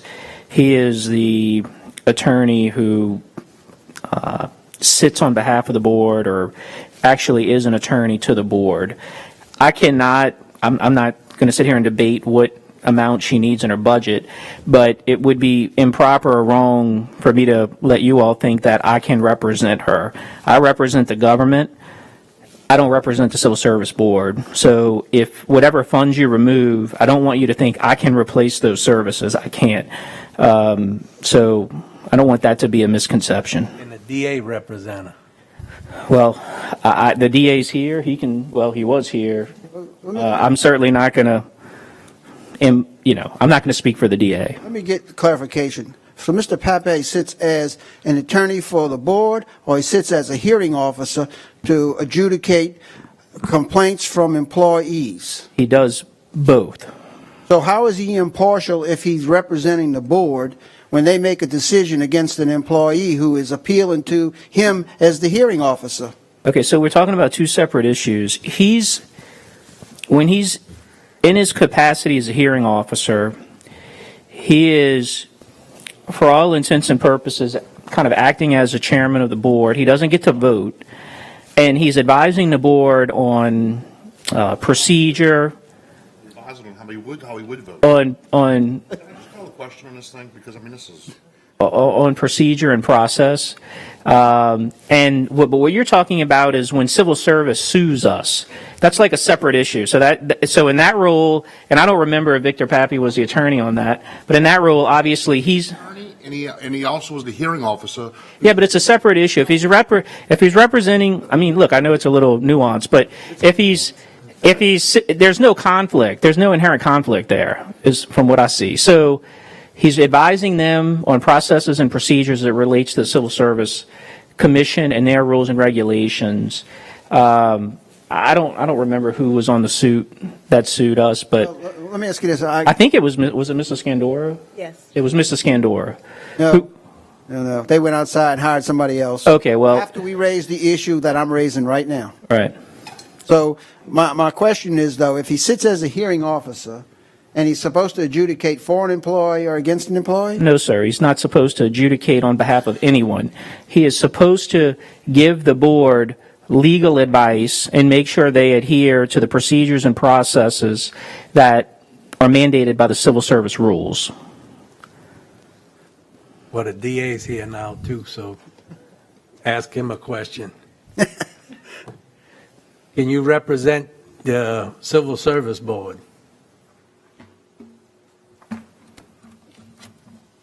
We've been in enough with litigation with him already.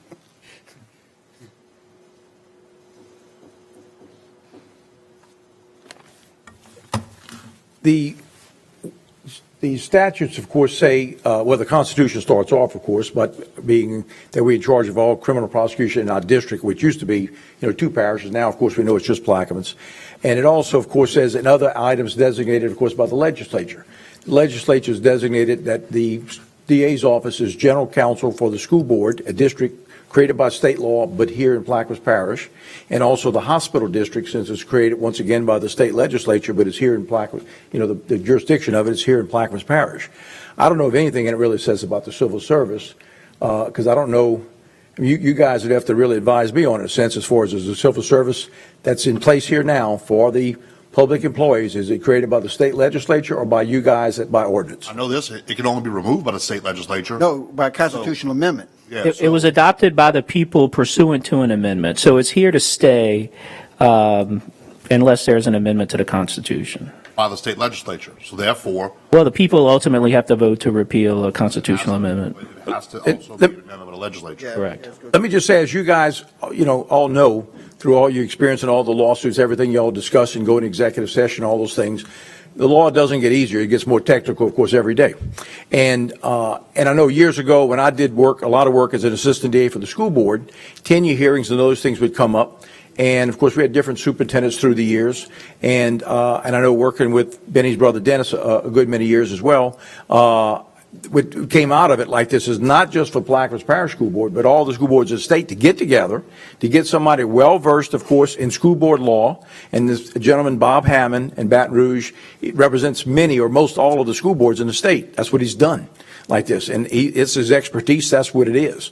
So you need to get somebody that's in that particular area of law. The hospital district's the same way, like this. And you can imagine with medical issues or healthcare issues or HIPAA and all these different rules out there, you better have somebody well versed, and that is the same thing. So they've done the same there. So with civil service, staying here today to be able to give you an answer like this is yes or no, like it'd be impossible without knowing more about it. I don't know, as I said, if it's a item created by state statute or not, or by ordinance, is number one. And number two, as far as that, it'd be a question too of having an employee that would be able to do that, an attorney in the office be able to do it.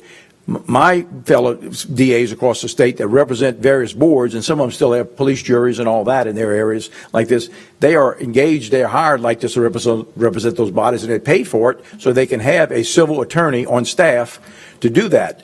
I know in Lafourche Parish, I believe there's 64 separate bodies, civil bodies that they represent. 64 in Lafourche Parish, every water district, every recreation district, et cetera, like this.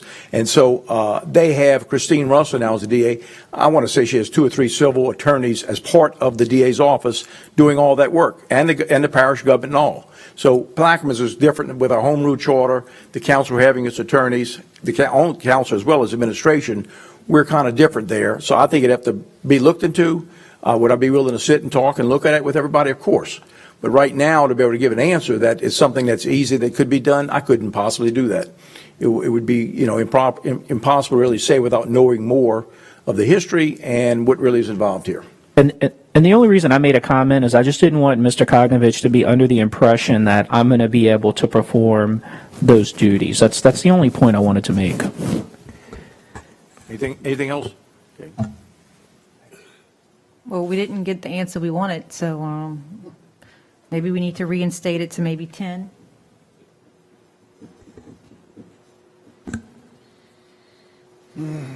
That's fine. That's you want to amend it? See, amended to 10? You want to leave 5,000 or you want to leave? 5. I'm up for 5. Or just cut it in half, 7,500. I'll take 5, you take 10. Come on. Whatever the board agree. 5. I'm 5. So we're decreasing by 10,000.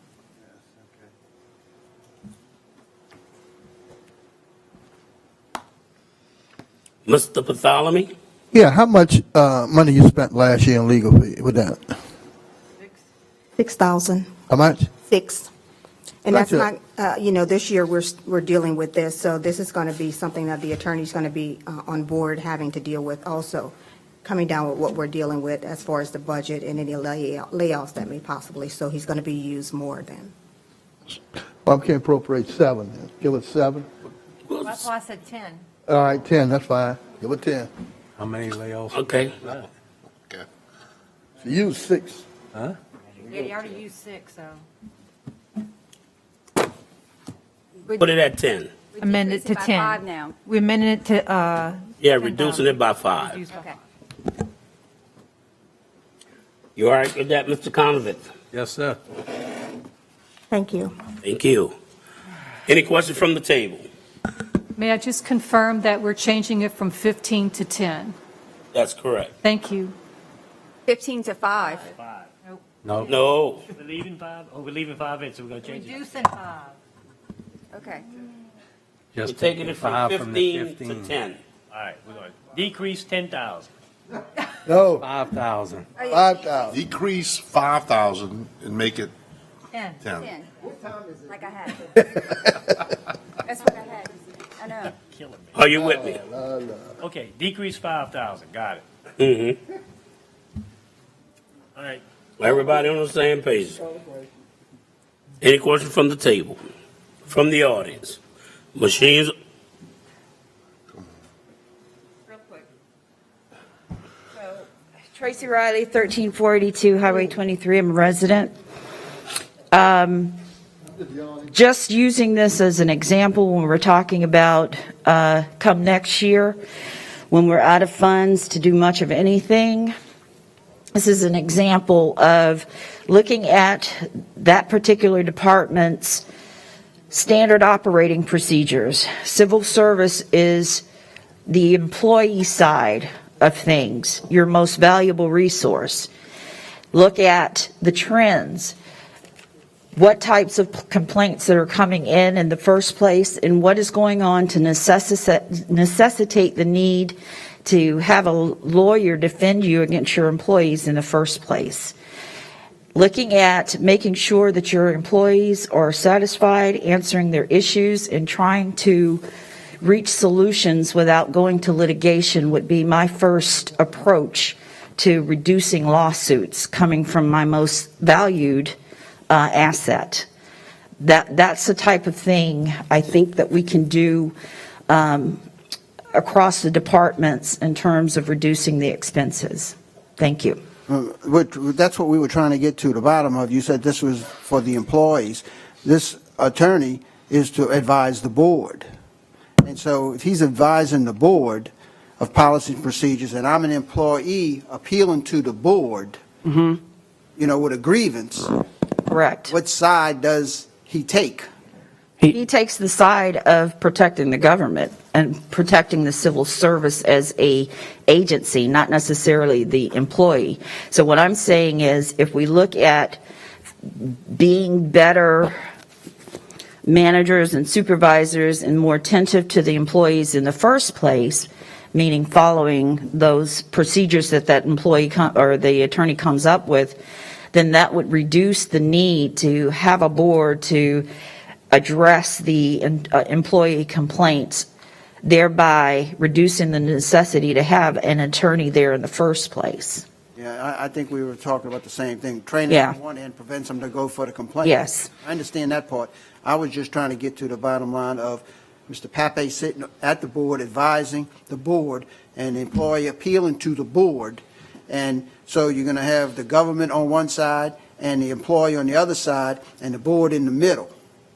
And he is actually advising the board.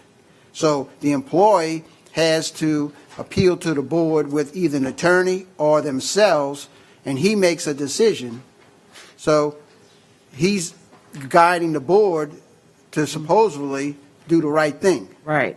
So he's really, he's supposed to be impartial is my point. Right.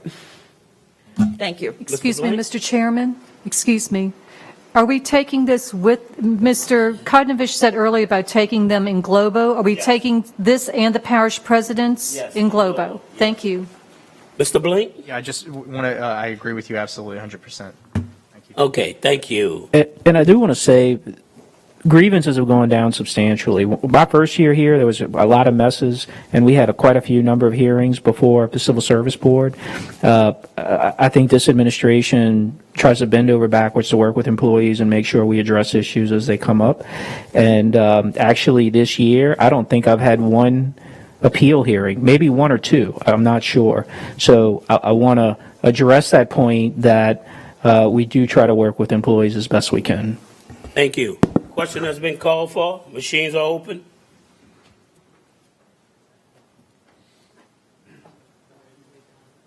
And the measure passes 6-0. I'm voting yes, I know that.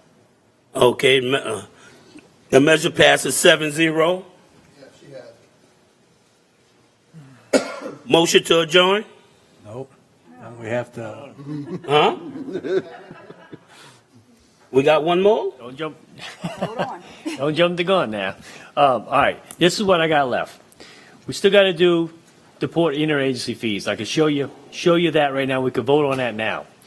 Then I have interfund service charges, which I have to put all of these positions back in, the money back in, and it's going to change some of the numbers. So we have 2 or 3 things for y'all to vote on tomorrow. Shouldn't take more than 15 minutes. Tomorrow, we gonna But you gotta break, and we gonna call a special meeting in 10 minutes after. I thought it was canceled. No, we can do it today. We gonna do it. Oh. This ain't Mr. Blank running this show here. Well, I mean, I didn't know that. Y'all gonna have to give me a few minutes to get my stuff together. Let's roll. We waiting on you. Well, I mean, I didn't know we were doing it this way. All right, the port interagency fees, Kim has those. You want us to take a 5-minute break? 5 minutes? Yes. How about 10 minutes? Okay, we'll take a 10-minute break. Speak. Before you do that, can I speak? I'm Julie Olson from the Plaquemines Care Center. I'm coming asking if someone will reconsider funding the remaining $100,000 of the $145,000 we were previously funded last year for the Care Center. You had 4 grant groups up here yesterday, the YMCA, the Council on Aging, the 4-H, and the Care Center. The other 3 agencies have all been reinstated back at 100%. We have been given funding at 1/3. So I just ask that someone make an amendment and that you all vote for it, because this is the mental health of our parish. Thank you. Mr. Black? Yeah, thank you, Mr. Chairman. Ms. Olson, stay up, please. I unfortunately can't offer it because I was on the losing side yesterday. But I would ask one of my colleagues who's on the prevailing side to at least offer it for, I guess it's 107,000 is the remainder. Yes. Yeah, so I just think that this is a critical. Wait. No, what did you get You yesterday? approved 43,000 yesterday, so it's only 102,000. Okay. So I would urge one of my council members who may have a change of heart or at least want to open it up for discussion. I voted for it. Huh? I'd voted for I it. don't know what I voted. You voted against it, Trudy. Not Vote me. against it? I would be the one to have to offer it? Well, Tommy, would. what do we gain from what we just took out? Ms. Olson, how much is your entire budget? I can go pull those numbers, and it's about 1.2 million. 1.2 million? Yes. And The parish funds me 8.9% of our current budget, and as I explained in my presentation yesterday, we use that as matching funds and in-kind and to show other funders the belief you have in the care center and the services provided, and we increase that 10-to-1 back to the parish. So the parish gets approximately $1.1 million worth of services for the $145,000 investment. And I think we need to recheck, because some people who think they voted for it the second time did not, so they could reintroduce it. So Tommy, whatever we gained, the amount, I'll reconsider. The amount that General you just took out was 45,000. That's what I'll reconsider. Well, I mean, that's what you just took. Right, so you will put 45,000?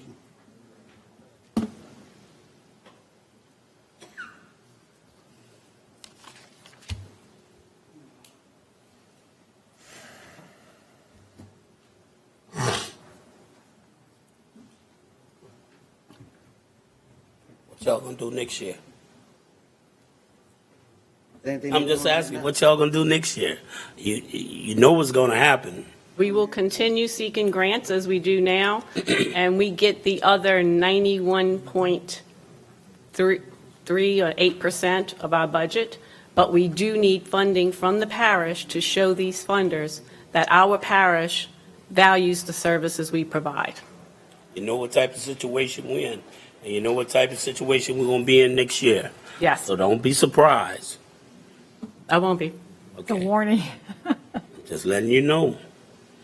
Ms. Olson, I would ask you, and when I first came on board, I took a very nice tour of your facility, and I know you had some data back then, is during the year, and I know you keep a spreadsheet now, but keep something similar to some type of spreadsheet where you can present to the council on the exact amount of people.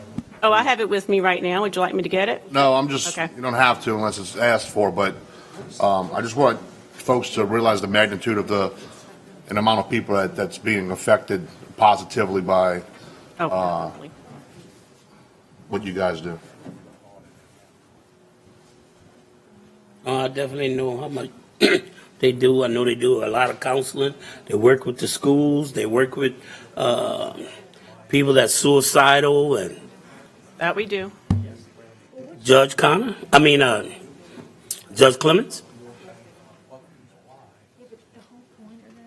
So you missed that she works with my division's Department of Youth and Family Services In 2019, I brought with me for some other purposes, but in 2019, I had 60 juveniles in the informal FINS program.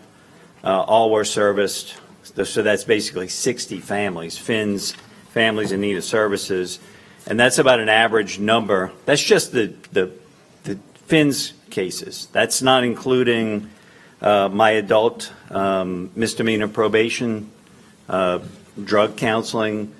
I just negotiated with her while we were seated here. She's going to facilitate a telehealth evaluation of someone who needs services while in jail. She facilitates that from her facility.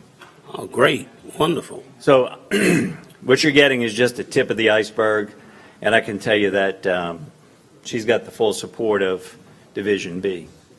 And I would ask that it be fully funded if possible. You have a couple dollars for her? I do a lot of work for her in terms of reaching out for I do, sir. I know that you are, but in all seriousness, Jefferson Parish has their own health millage, I believe? Yes. A dedicated millage or tax? Millage. Dedicated millage for their human services. And this is our equivalent here in Plaquemines Parish. And without it, I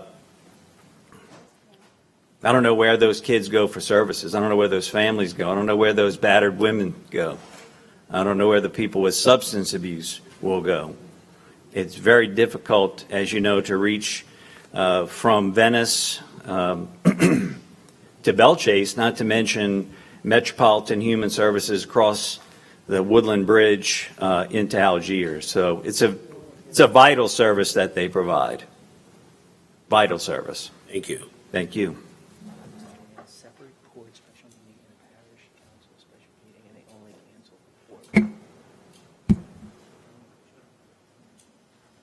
Here we go. Here's my chance. Hey, Lorraine Yuritich, District Attorney's Office.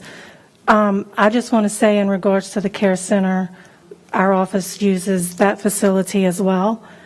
We didn't even touch our DA domestic violence budget yesterday, which was also cut 20%. And then the professional services, which pays money to the care center, in addition to the 20% overall, that line budget was cut 24%. And that's what we paid the care center with. So I asked y'all to help her because now we don't have the funds to give what we were given was $20,000 a year to the care center.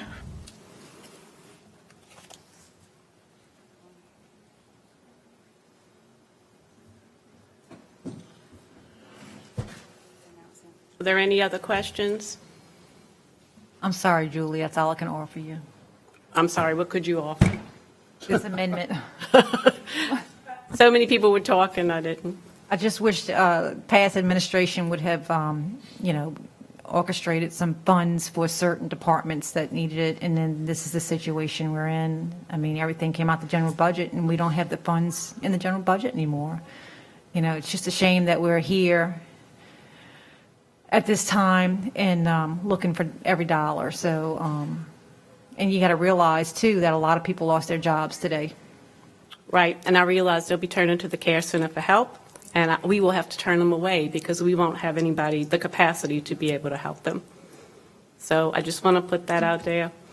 It is what it is. Oh, come on now. If somebody lose their job, they're not going to come to. Do we have that? Oh, yes, they do come to the care I lost my center. job. I ain't come to no care center. But some And people do. And I work at Lawrence Refinery for 21 years. They come to the care Come center. on now. Do we have the workforce in place? Do we have the workforce in place at Yes, Louisiana workforce. will that be able to help the guys that are in need of a job? Crystal?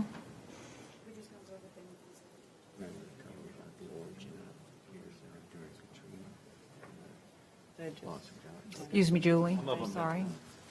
I did say that before.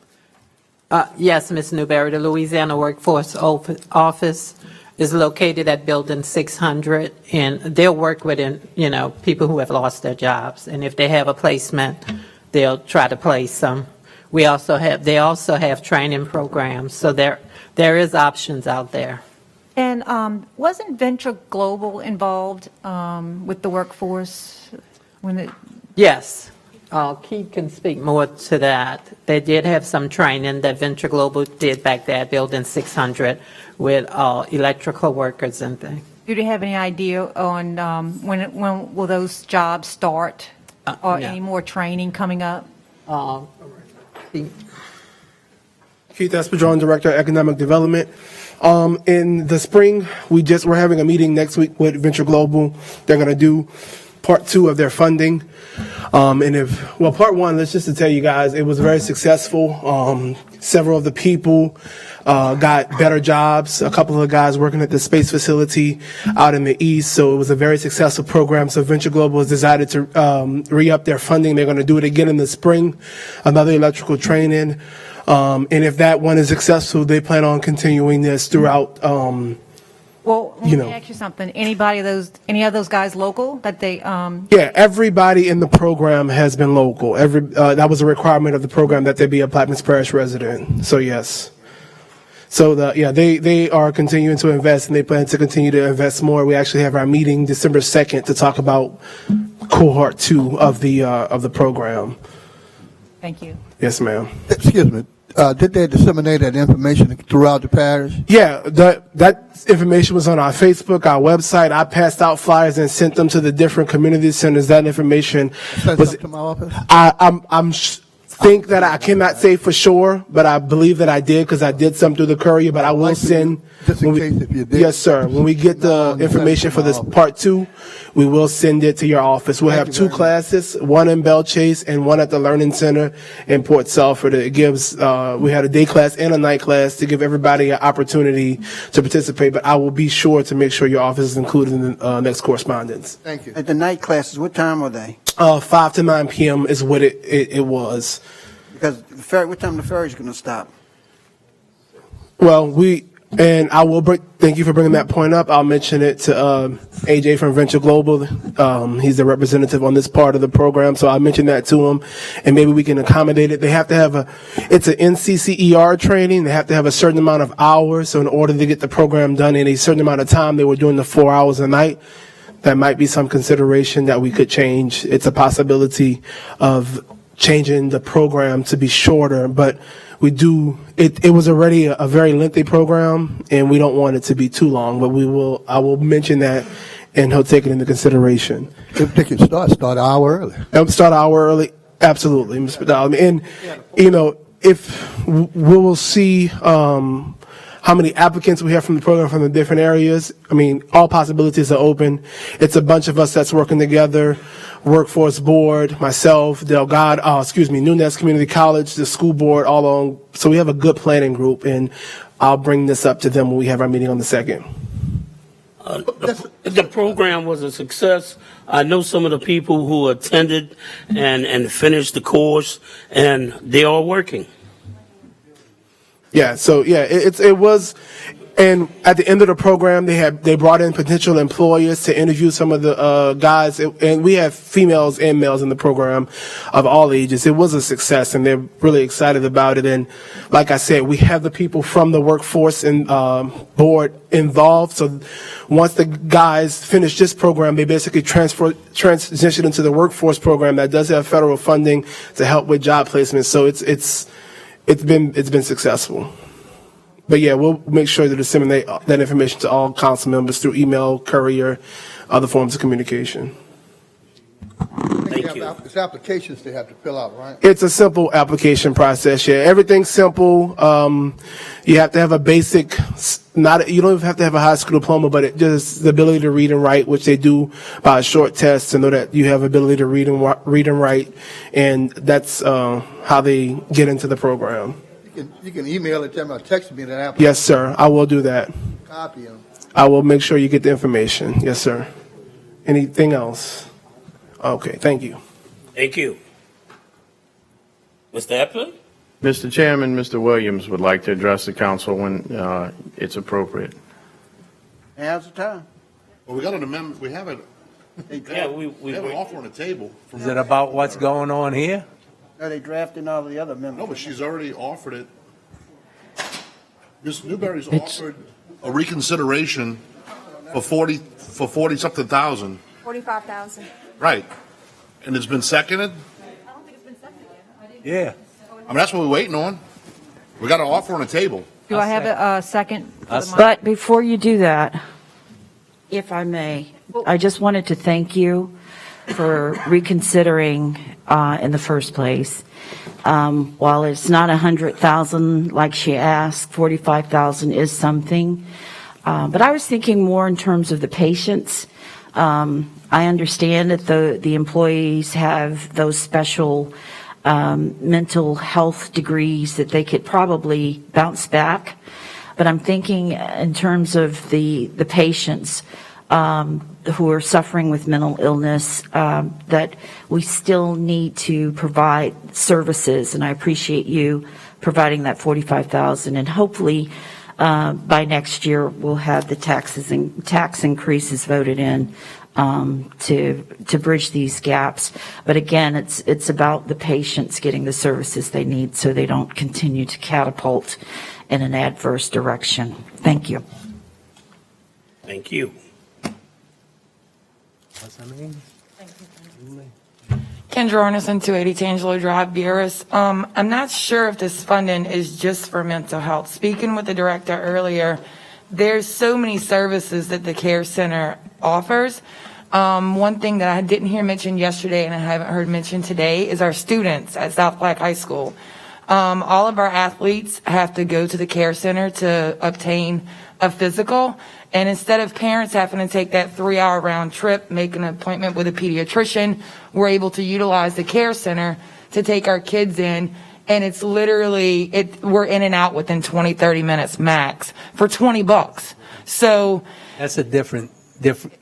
I understand that, but I know that the care center is going to have to revamp their funding in order to fill in these gaps somewhere. But with all this other funding going all over the place out of the BP oil spill money, do we not have enough in that fund? I mean, the train's on the track and has been going wide open to the other side of the country at this point. Can we not find that funding somewhere to fully fund the care center? I mean, is there no possibility? Can this be revisited tomorrow after the budget's been gone through? I'm sorry, Mr. Kogovich. The Plaquemines Care Center, the hospital, let's call it, is separate than what she is. So this is just for mental health? This is for her programs. I'm not sure all of them that Just she for the does. care center. Thank you for that clarification. And on that note, and, with that environment being here, I've had some real unfortunate experience with family members with mental health issues. 2 years ago, I lost my brother because of that. And my mother had to go and seek out mental health services, and they have helped her immensely. Without those services, I probably wouldn't have her. So I would have lost twice. So I really hope you guys dig deep for this. Mental health, look, we've dealt with 8 storms. Excellent director. Yes, ma'am. And I think those services are still going to be there, even without the little bit of lack that we couldn't give her. But she's really good at getting grants, and this is just to help them fund it. And like I said, Plus, there's 43,000 from yesterday we gave them. Right. Yeah. Is there some way that maybe after January 1st of 2021, if we are able to find more funding for mental health services in Plaquemines, that they can come back to the council and request those funds then to fill that gap? I'd love to be able to amend it. I don't have that power right now because I was on the losing side yesterday. I think it should be fully funded to 150. Well, where would we find those funds, Mr. Black? Like we just talked about, if it has to come from repeat funds for this year, the remaining 60, I can't see why we won't do that. We got 43 yesterday, or 40, whatever it is. I think it's 90 total with Ms. Newberry's amendment. If you add another 60 from BP, that's the full 150. I have an issue with not funding for mental health. I have a serious issue. If I may, Mr. Black, Mr. Chairman, you have to keep in mind, guys, that we've been in the cone of error 8 times this year. We've been shut down by COVID. All of our sales in the fishing industry on the federal level have been brought to zero. Our shrimp industry has been nailed. So with financial burden comes stress that increases domestic violence, that increases mental health burdens. So I know you're on the same page as I am, Mr. Black, and I appreciate your candor on that. But I just really think that maybe take a breath and step back and see if there's anywhere else we can squeeze this money out of, because I just don't want to see our mental health services, impacted in the meantime while they're applying for grants. I mean, hopefully that'll help for their calendar year 2022, but will they necessarily have the time to file for those grants and obtain those funds before they run to the end of their stop? That's the question. Will they be able to do that? I mean, I don't know. Can I ask you how much you got from the CARES Act this year? If you had any? We'll know a lot more after December the 5th. We'll know a lot more.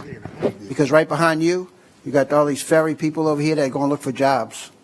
So they're coming right behind you. For the mills, you mean? Yeah, just on the election, we'll know more.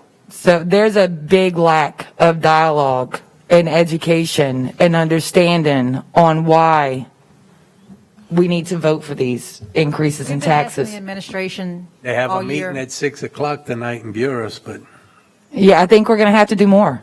I think we're going to have more community outreach, because I know that most of our constituents in this parish do not understand the big picture of what y'all are dealing with. I know that for a fact. They really don't. You see this? And that's exactly why. I wish he'd have had it on other nights beside the nights we have the budget hearings, because none of us could make it yet last night. Looks like tonight we're not going to make it. Well, let's all see what we can do to beat the bush to educate our community, because if we don't get on this and get some of these, and hey, I'm the last one for a tax increase, but at this point, if the light bill goes up $20 at the house, you write that check. So that's where we're at, and if our communities don't understand this and there's no real understanding, then I'm afraid they won't vote for it. I'm going to try to have another town hall meeting in a week or so to try to do it. But Okay, thank you. Thank you. Hey, we funded the wire to their full amount. We need to fund this lady to a full amount, man.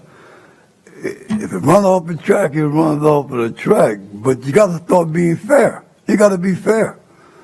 And I'm going to tell the care center, Ms. Olson, Do we have anything? after Katrina, I really needed help.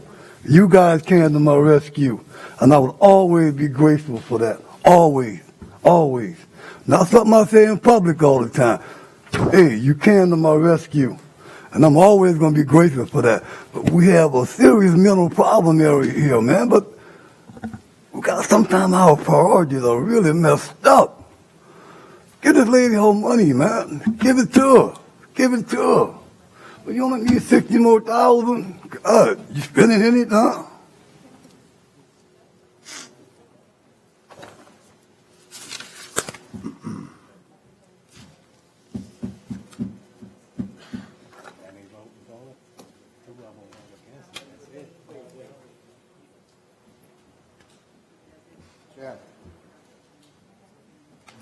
That was the federal school on top. Hold on. Wait, we voting We're on doing this. something different right now. I don't hear that. All right, we never got a second on my motion. I seconded it. For 45? Yeah. We have a motion by Ms. Newberry, seconded by Mr. Conovich, to appropriate $45,000 to the care center. Any questions from the table? From the audience? Machines are open.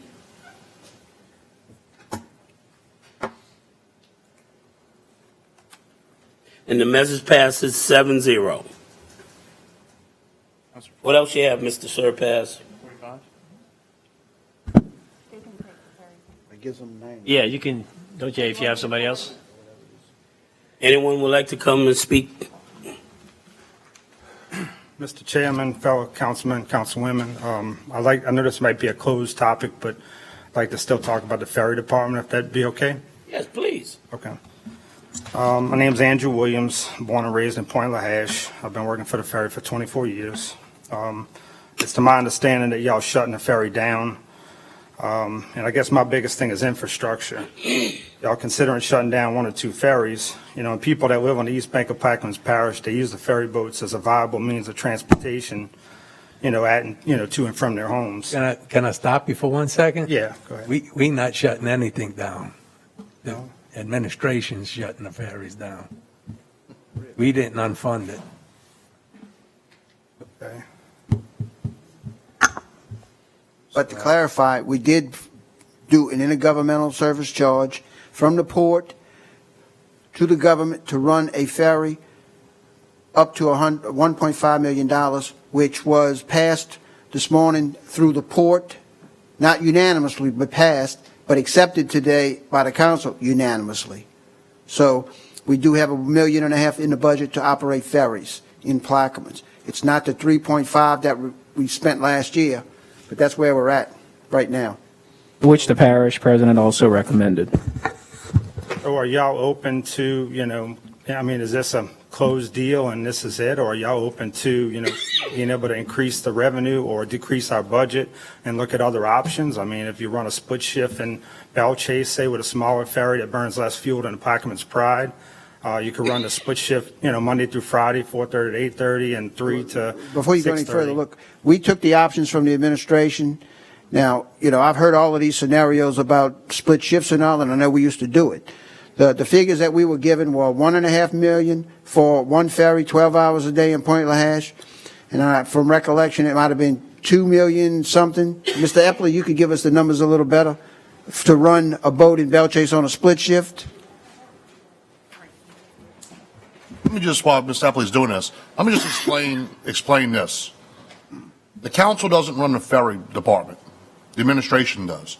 So, when we talk about split shifts and all this other stuff, if they want to run a split shift or no shifts or one shift or whatever shift they want to run, that's their job per the charter, right? So, we always get these questions about the council should run this shift or whatever else, and I respect that, I get it, but that needs to be done and handled by the administration. This council has funded $1.5 million into the ferry department for the operations. However that operation goes, that's up to the administration. So, that's where I stand on it. Mr. Blank? Sure. I want to hear Mr., if you don't mind, let him give us the figures. I'll yield. 1.8 million for one ferry, 12 hours a day. 2.77 million for two ferries, 12 hours a day. 3.2 million for one ferry full-time and one ferry 12 hours a day. And currently, 3.5 million for two ferries full-time. So what he's saying that there's different scenarios. Have you all evaluated the scenarios from the crew to see what could be done as far as split shifts and maybe one 12-hour ferry in Point LaHash or one split shift there and one split shift in Belle Chase? We can evaluate all of those options, and you and I had the conversation about possibly running a split shift in Belle Chase and a boat 12 hours a day, and I told you I'd be happy to get the numbers for you. Are those numbers in there? Those numbers, that no matter what, if it's a split shift in Belle Chase and a boat running 12 hours in Point LaHash, it's $2.7 million. 1.2. So the amount that was appropriated is 1.5 million, correct? So what about increase in revenue, raising tolls, trying to create more revenue coming in? If people live on the East Bank and, they can catch no ferry or pay $2, $3 more and catch a ferry, maybe the option to catch a boat paying a little more money might be, something to look at. I think the revenue for collecting on the tolls was about $300,000 at $1. Is that correct? So actually, that's just why I queued in. Go ahead. I'm sorry. So last summer, I had looked at the ferry department to try and find some reforms there. When you would get on a boat in Plaquemines Parish, the protocol was night and day different than our neighbors in Algiers. The dollar bill, the optics of it going in the pocket was very bad. Sometimes many cars would get on the boat before you, and no money would be taken. And I tried to find some reforms. I tried to get the money to go in the silver box with the plexiglass lid, to where you see your money go into that hole. We struggled to get even the money to go into the zipper bag here. There was pushback from in a meeting with some of the staff there. about the reluctance to be very responsible with the public's cash. Our audit department recommended we do away with cash. We couldn't seem to get any kind of traction to have like a kiosk like on LA1 where you go in there, you pay with your credit card, and then bam, you got a ferry tag for the year, you know, to where the human element was completely out of it. We couldn't get those things together here. I couldn't get the legislation passed. I got a lot of pushback on going up on the tolls, saying that we were going to hurt people. And at the end of the day, the ferry that could have been saved could have been that ferry, you know. And, you know, I've tried. I don't think we went far enough, though, and that it deserves more attention. You know, we talked with a private company that's operating ferries in New Orleans, and they recommended all of those things. You know, my background is in the maritime industry. I used to run offshore crew boats. I did that for 7 years, and I ran these dedicated oil spill cleanup boats. It's a much different type of setup. You know, you're dealing with the public. I was, you know, dealing with smaller amounts of people. But anyway, the way that company seemed to be successful in New Orleans, 50% of their operating revenue came from tolls. So that's what they would buy uniforms, pay guys, put diesel in the boat with. The other 50% of the operating revenue came from creative grant writing, where they would get grants to repower the vessels, do Coast Guard inspections, shipyard visits, things like that. That's the kind of model we need to be doing here. But we don't really have, we have a grant administrator, but we don't have a grant writer, you know, which it's how governments get money besides, you know, taxes and that kind of thing. So, I mean, there's things that I feel like we have not done that we should have done.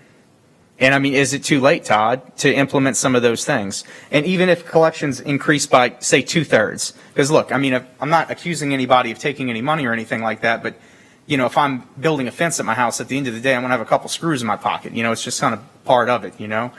And for real. Anyway, but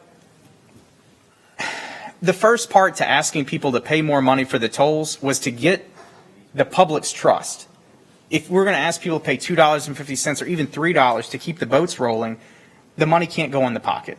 You know, it shouldn't even be going in a zipper. It should be going in a locked box that has strict protocols to where the finance department has somebody bring that to the bank, and there's checks and balances on that. I tried to do all of those things through legislation and failed at this table to get it to happen.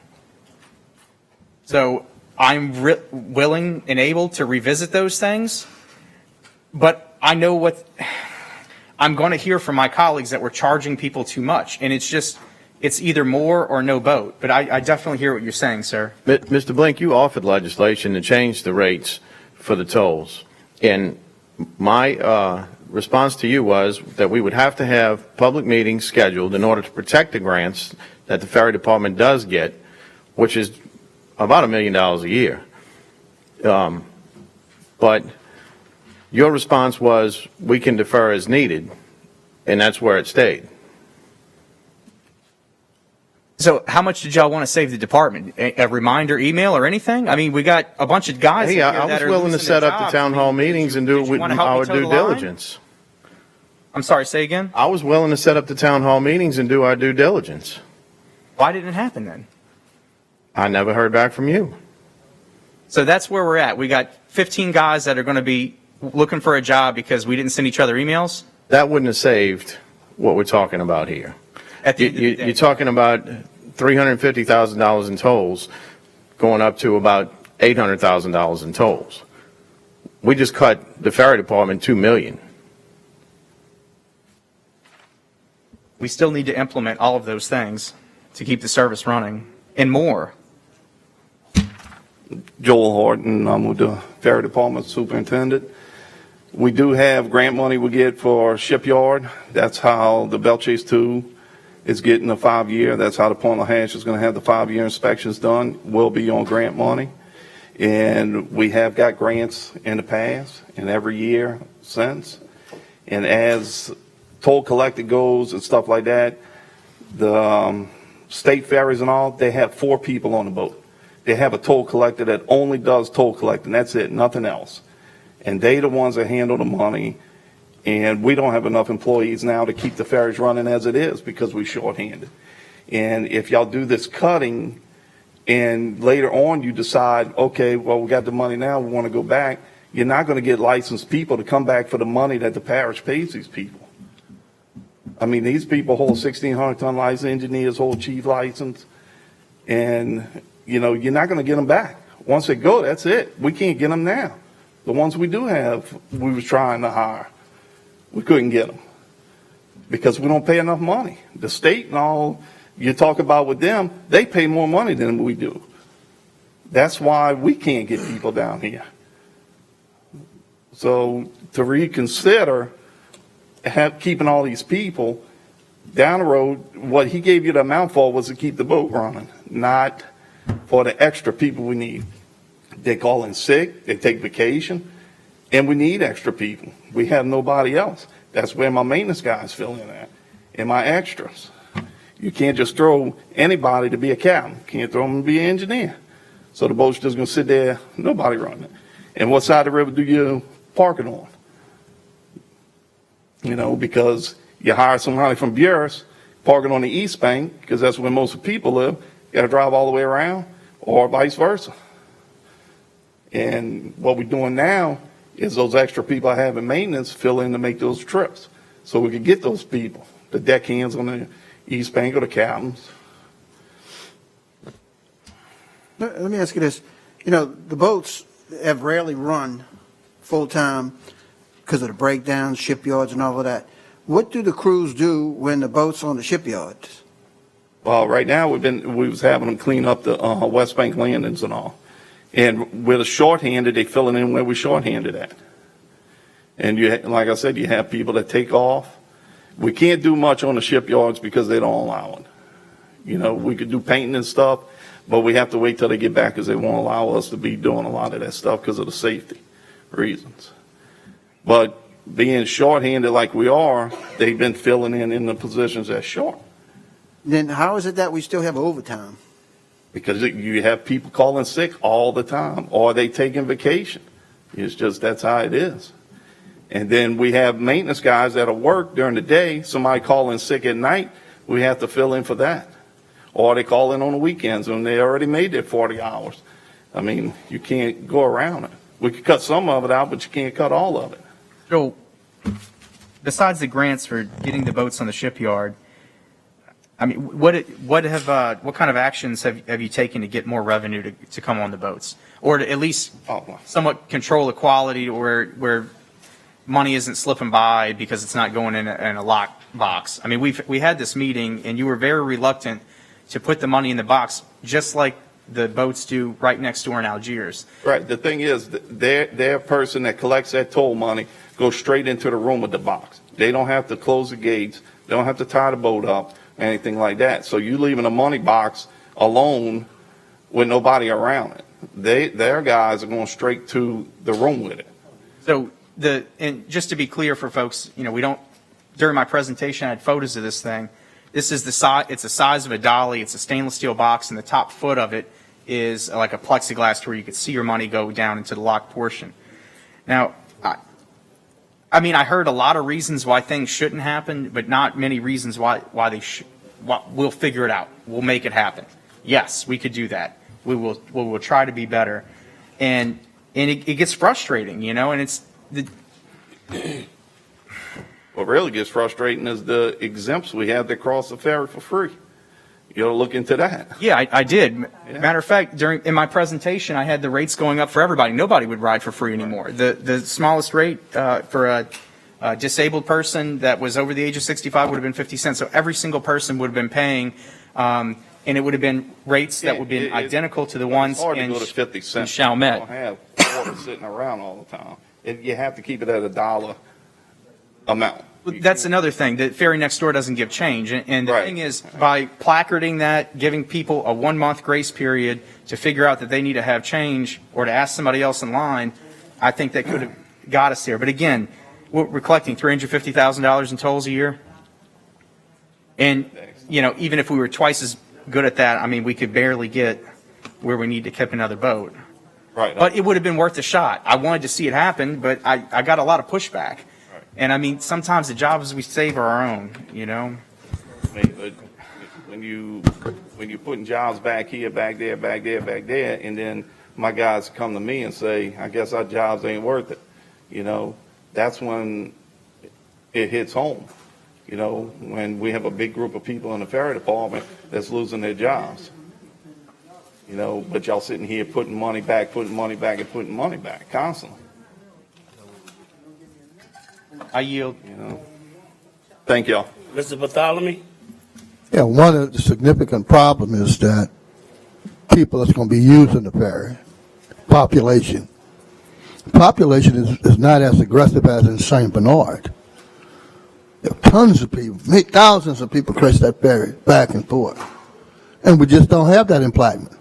Because the West Bank does not go to the East Bank. It's just the East Bank that comes to the West, mainly. Now, you do have people in St. Bernard that use it on the upper end, but the majority of the Plaqueminians are from the East Bank, and it's very limited in people. So how can you justify going to $3, $4, or $5, whatever it is? Then what's going to happen? Might not have any of them crossing. Well, when I talked about last time when we talked about raising the tolls, I was saying $2. That way, when you have 65 and over and things like that we have to discount people on, you don't have to discount them free. Right. You discount them $1. Right now, everything's free for those people. Everything's free for a lot of people. I could give you a list of people that's free crossing the ferry right now. Yeah. But at least if we could discount. Oh, I'm sorry. Go ahead. You go ahead and give us a list of what it is. I know over 65. Over 65, Medicare, disabled people, parish employees, sheriff department, ambulance, fire, school. No, I don't think we're doing school. Waterworks. It just goes on and on and on. With about 50% is free crossing the ferry. I give my dollar every time, no matter what. And I know there is some state laws with police department, but I don't know. I just know most people could be discounted, but they'll be paying something. Yeah. I even have people that cross for free that can cross for free that pays $1 because they say nothing should be free, and I had some people come to my office already and tell me that. I said, well, that's the way it is. Well, that's the rules. I don't have a problem with people paying. But just like we are aggressively on the east-west side, we fight the toll on the bridge for a quarter. You know what I'm talking about? So how you evaluate a quarter from $2? I mean, I paid to cross the ferry. Yeah, I'm just saying, though. I mean, see, we got to be consistent with what we do. Right. To be fair about it. And I think everybody should pay, which I don't have a problem with that. I agree. I mean, I'm not going to get on the East Bank, West Bank thing, but, No, I'm just saying what it is. I mean, we all one parish, and that's what we're trying to work with. So, but we need the amount of employees we need to keep the ferries running, because if not, they're just going to be sitting there. Because if somebody doesn't show up to work, I have nobody to relieve them. It just sits there. And the way it's going now, we're just going to have enough to run one boat and no spare people. So you get a couple people calling sick, one person calling sick, you have nobody to relieve. Right. So if we could put anything back in the budget to help keep those people, I appreciate it. Thank y'all for your time. Thank you for coming. Very much needed. Go ahead, I'm sorry. My name is Anthony Cassioppo. I've been with the Fire Department for 27 years. I'm also the CSO, which is a company security officer. I'm in charge of doing all of the Coast Guard inspections, training all of the crew. When Joey steps out, I'm next in line.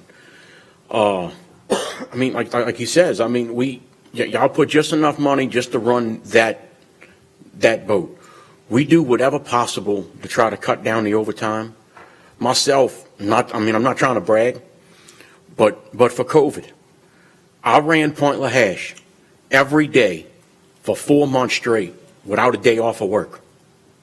I would go down in the morning, run that boat for 2 hours, go home to my home in St. Bernard, go back to work that evening for 2 hours again. I did that for 4 months straight without a day off. I never cried. I didn't ask why I wasn't making no overtime. I did that on 40 hours a day. A week. 7 days I made 40 hours. I understood what was going on. And I understand what's going on. But, I'm also a relief captain. I do maintenance work. A lot of us in maintenance. A lot of us in maintenance do many jobs. We have engineers that do relief work. We have, relief engineers that do maintenance work and full-time engineer work whenever's needed. We put our lives on hold to make sure the ferries run for Plaquemines Parish. And and as far as the money, like we said, there's a lot of exempts, an awful lot, 50%. And 50% pay. So when you get in line and you see 4 and 5 cars go by without paying, that's part of those exempts. To the public, that looks like somebody stealing or someone is letting a buddy go for free. But it's not. If you go up to that car, they have a Medicare card. They have a disabled card. They're 65 years old. They're a police officer. They're EMS. There's a whole bunch of ways we could probably make some money off of the raising tolls. We're just looking to have a job. If y'all can find some money, put some money in, just to fund both of the ferries or all of the departments so we can still have a ferry running, because like Joey said also, when those guys take off, who's going to be there to work? When it comes time to do a COI, which is a certificate to make sure the boat stays running, who's going to be there to meet with the Coast Guard and get with the Coast Guard? Right now, we're going through an extension on the the Point LaHash, just to keep it running, because we have 2 ferries in the shipyard. I'm handling that tomorrow. Joey's handling that. The whole maintenance guys they've been really working hard to get this boat ready to make sure the Coast Guard gives us approval to run for another 70 days on an extension, which the boat should have been shut down a long time ago. We've been asking for extensions just so we can have a ferry running. These guys do a lot. We all do a lot to make sure we have service for Plaquemines Parish. We work holidays. When everyone is home, enjoying families, we're working. The boat breaks, we stop what we're doing, and we come out and get that boat fixed again. Just asking for y'all to find some money somewhere. That's all I'm asking. Thank you. I know how y'all feel. I've been a captain for 28 years. I do all COIs. I'm the captain, the deckhand, the chief engineer, the cook, and chief bottle washer. I understand where y'all coming from, My dad worked 33 years on the ferry in Point LaHash, and his dad, my grandpa, worked on the ferry also 30 years. And he went through the administration with Luke Petrovich when, which I'm sure Penny's familiar with, but when that administration had the big layoff in the early 80s, majority of the workforce got laid off, but the ferry department didn't get touched. And some people that, Luke kept, he put them on the ferry as deckhands. And and I guess with that being said is that ferry department was an integral part of infrastructure. You take away bridges, roads, and, viable means of communications to a place, what's the impact of that place going to be down the road long term? Are people going to want to live someplace that they got to drive an extra 20, 30 minutes out the way to get to a grocery store? Or if somebody lives in White Ditch, which is halfway of the parish, and they get in an accident, and it's a little kid or something, gets in a little shooting accident, which has happened in the past. Now instead of catching the ferry 20, 25 minutes, you're at Oshner, you got to go, 45, 50 minutes to get to Chalmette Medical. So you add another, 25 minutes to the clock, of somebody's life. So, is this going to affect, long-term on the East Bank, of people wanting to live there, losing out on sales tax, property tax, business tax, income tax of people that's wanting to live down there. It's going to make it not too, intriguing or, not too, enticing for somebody to want to live there. So, back to, what I was asking earlier, is this a closed deal for the $1.5 million, or is this still open to be able to look at other avenues to create more revenue or decrease our budget or try to come up with some other avenues where we can try to keep some kind of ferry systems in Point LaHash and Belchase. So I guess that's my question, if anybody can answer that. I'm gonna pull my old ferry ordinance from last year. It should already be gelled together, and so the rates would reflect. Right now, pedestrians are free in Plaquemines, correct? Yes. So it would be $1 for pedestrians, a pedestrian reduced fare, so seniors 65 plus, disabled, Medicare recipient, et cetera, would be 50 cents. The vehicle driver would be $2. A vehicle driver reduced fare would be $1. The per axle charge for trailers would be $1, and children under 2 would ride for free. Now, I mean, we can't sit here and do the math that quick off of, we don't, the information from the ferry department wasn't that granular. We weren't, at least the information that I was seeing, so I can't just sit here and compute it all. But that would bring in more revenue for the department. Is it enough to run the Belchase ferry with the split shift? I don't know. I just can't figure it out that quick.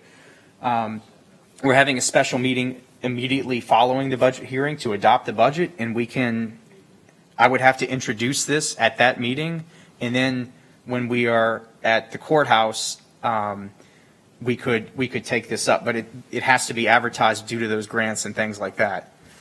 Okay. But I'm willing to bring it in front of my colleagues again. There are other mechanisms within this legislation to where the money would have to go in the box. The finance department would then be responsible for bringing it to the bank to be counted, all that kind of stuff. So, I mean, it might mean more work, but it means keeping some jobs. Maybe that we have to do the math on it. So, I mean, I can't promise you anything, but I can promise you, Mr. Eppley and I will get together and run the numbers here.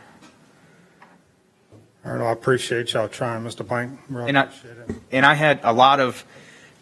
looked at many ferry systems around the country. Apparently, we're like the only ferry system that's run at the county level. Most of them are run by the ports, Port of New York, New Jersey. A lot of them are run privately. The other day I crossed in Mobile Bay. I think it was $24 or something for my wife and I. And I know it's a longer ride, but that's unrealistic. But I think that's a private system down there. But I don't think we've realized just how easy we've had it here for a long time. And I mentioned earlier, we've almost been living off of this sort of oil money trust fund here. And we've subsidized our transportation systems, et cetera. And I mean, this is what the production curve looks like. The parish owns 100,000 acres of oil producing land, and production has just kind of fell off, and the price isn't very good either. So, I mean, it's not that nobody's sitting up here and we want to do this. I mean, there's been a lot of sleepless nights. There's been a lot of phone calls, a lot of different people, and it's been just incredibly tough. When people's lives are in your hands like this. At the end of the day, it's math, though, and we've got to make it work. I yield.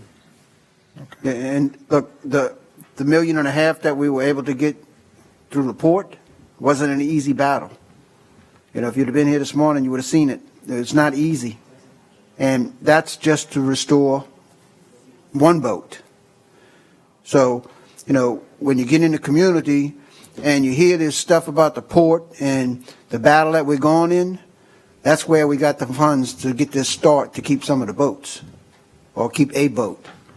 So, I mean, we need support from the community as well to be able to go in the box on December the 5th. It's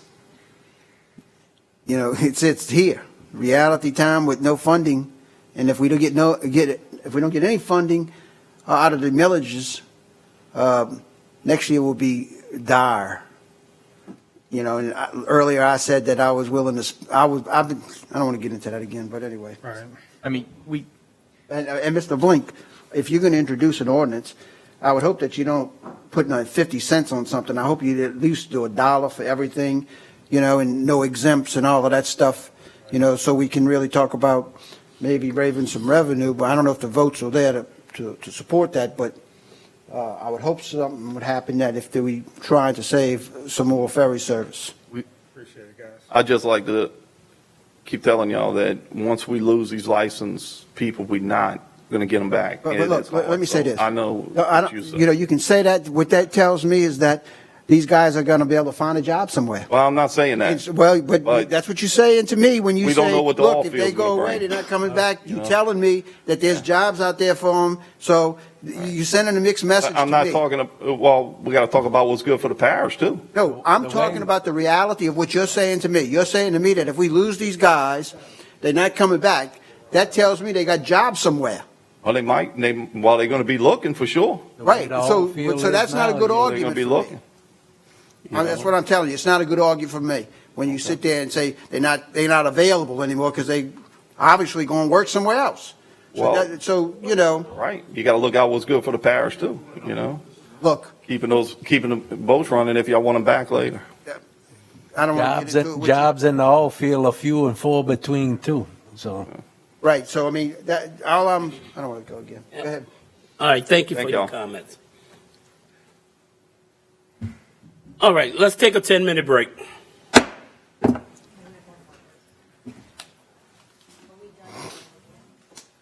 No, thing that had some other, some ordinance he said he had. Surpass. Surpass, he got some other.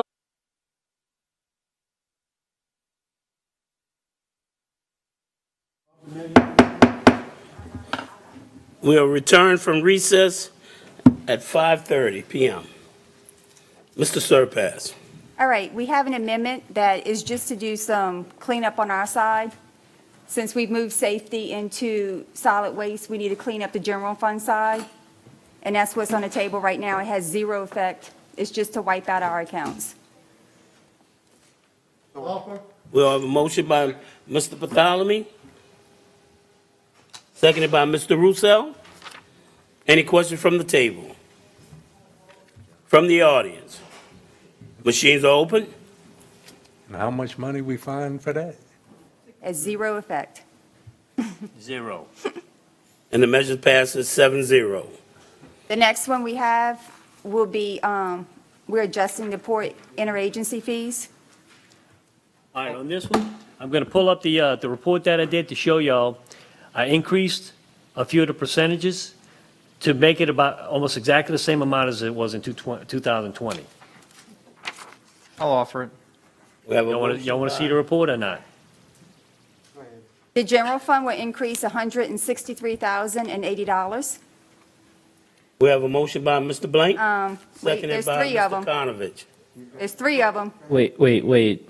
Yeah. Ambulances will increase by $176,870. And firefighting will decrease by $144,090. That is because the ambulance moved from firefighting to public health. So we're having to adjust those fees. Mr. Konovich, you'll take that in globo? Yes, sir. We have a motion by Mr. Konovich, seconded by Mr. Blank. Any questions from the table? From the audience? Machines is open. And the measure passes 7-0. Okay. You already gave Kim hers? Next one we have will be like 26 pages, I think. It is to adjust all the interfund service charges since we've put all the employees back in for those departments. Talking to the mic, please. Oh, sorry, for all those departments. Basically, the general fund increases $467,000, but it nets out because we have to do the transfers to the other funds. See, what happened is, the interfund service charges are based on personal services. Well, we gave you all the budget, it didn't include personal services in a lot of these departments. When we went and put personal services back in each one of these departments, then that means it changes all the interfund service charges. So that's what this is doing. So basically, general fund is going to receive another $400,000 in interfund service charges. But it's going to have to transfer that money to the public health fund. So really, it's a net, is what it is. So it's not really helping you or hurting you. You know, there's a couple dollars here and there. So it's just it's a cleanup thing we have to do. Because if I don't do that at the end of the year, when I go to do the in-fund service charges, I'm gonna have I'm gonna be way off on the budget. I'll offer. We have a motion by Mr. Konovich, seconded by Mr. Blank. Any questions from the table? From the audience? Machines is open. What you got for the And transfer? the measure passes 7-0. No, public health. Don't worry about it. Okay, You check the box, right? yeah, Okay. all right. BP transfer, 3 million. The next one we have, I don't think we gave Kim this one. Is it BP transfer? What is it? 3,425,968. That goes into District 9? Huh? That goes into District 9 fund? Yeah, you I got to wish. reprint them, I didn't have an amount in them. What's this? Oh, that's it. What's that? Just get that here. Oh, that's the thing for Kim? Uh-huh. All right, we are transferring $3,425,968 from the BP settlement designation to the unreserved undesignated to cover the increases that were made here within the last 2 days. I've been keeping track of everything y'all said comes from BP, and that's what the amount came up to be. That's everything from, it's going to be transferred from BP to the unreserved undesignated so that we can, so that it takes the negative unreserved undesignated balance away. Offer. We have a motion by Mr. Konovich, Second. seconded by Mr. Bartholomew. Any questions from the table? From the audience? Machines are open. Before you sit down, just give Kim that. And the measure passes 7-0. All right, the last one we have is we would like to change the budget control for the utilities. We would like to put that in a separate classification, like we have personal services and financial and related services where they can't be used for operating expenses. In order to do that, we need y'all to pass a budget amendment and it lists all the No accounts. amounts, no amounts on it. No amounts, it's just saying that this will create a new classification for the utilities. See, what happens is, a lot of times, they spend the money for utilities, and they spend it all, and at the end of the year, they have no budget left, so they overrun their budgets. So by doing this, utilities will be, They're spending utility budget to purchase other things. Yes, that's what I I'll was, so offer. that'll fix this. so that'll, Offer. Offer. We'll have a motion by Mr. Konovich, seconded by Mr. Blank. Any questions from the table? From the audience? Machines are open. All right, that's it, that's all we got. All right, that should be all the amendments. I'll tell you right now, we're gonna have, if all of this works, 700,000 unreserved and designated, and BP is gonna have 2,652,000. You'll still have your you'll still have your bond indebtedness, and you'll still have your of 808,000,004, and you'll still have your 5 million in emergencies, which is going to go down because when I give you all the orders at the end of the year for the hurricanes. Okay, we need a motion to adjourn. Offer. We have a motion by Mr. Bartholomew, seconded by Mr. Konovich for adjournment. Machines are open. Before we go further. now, there'll be no more budget amendments to, after this adjournment. That's it. No more amendments. What we're going to give you is 3 ordinances and it's going to have the information on it that we went through for the meetings. I just want everybody to realize that they can't put any more. Yeah, no more amendments. That's it. Once it's adjourned, that's the end of it. I'm going to join. So that table out there is looking very happy right now. I guess because they saved their jobs? We're going to join the meeting after we take a vote to call for a special meeting, 10 minutes, to adopt our 2021 budget. Motion to adjourn, open it. Machines are open.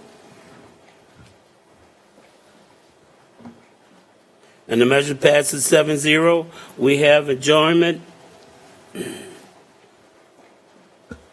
at 5:37.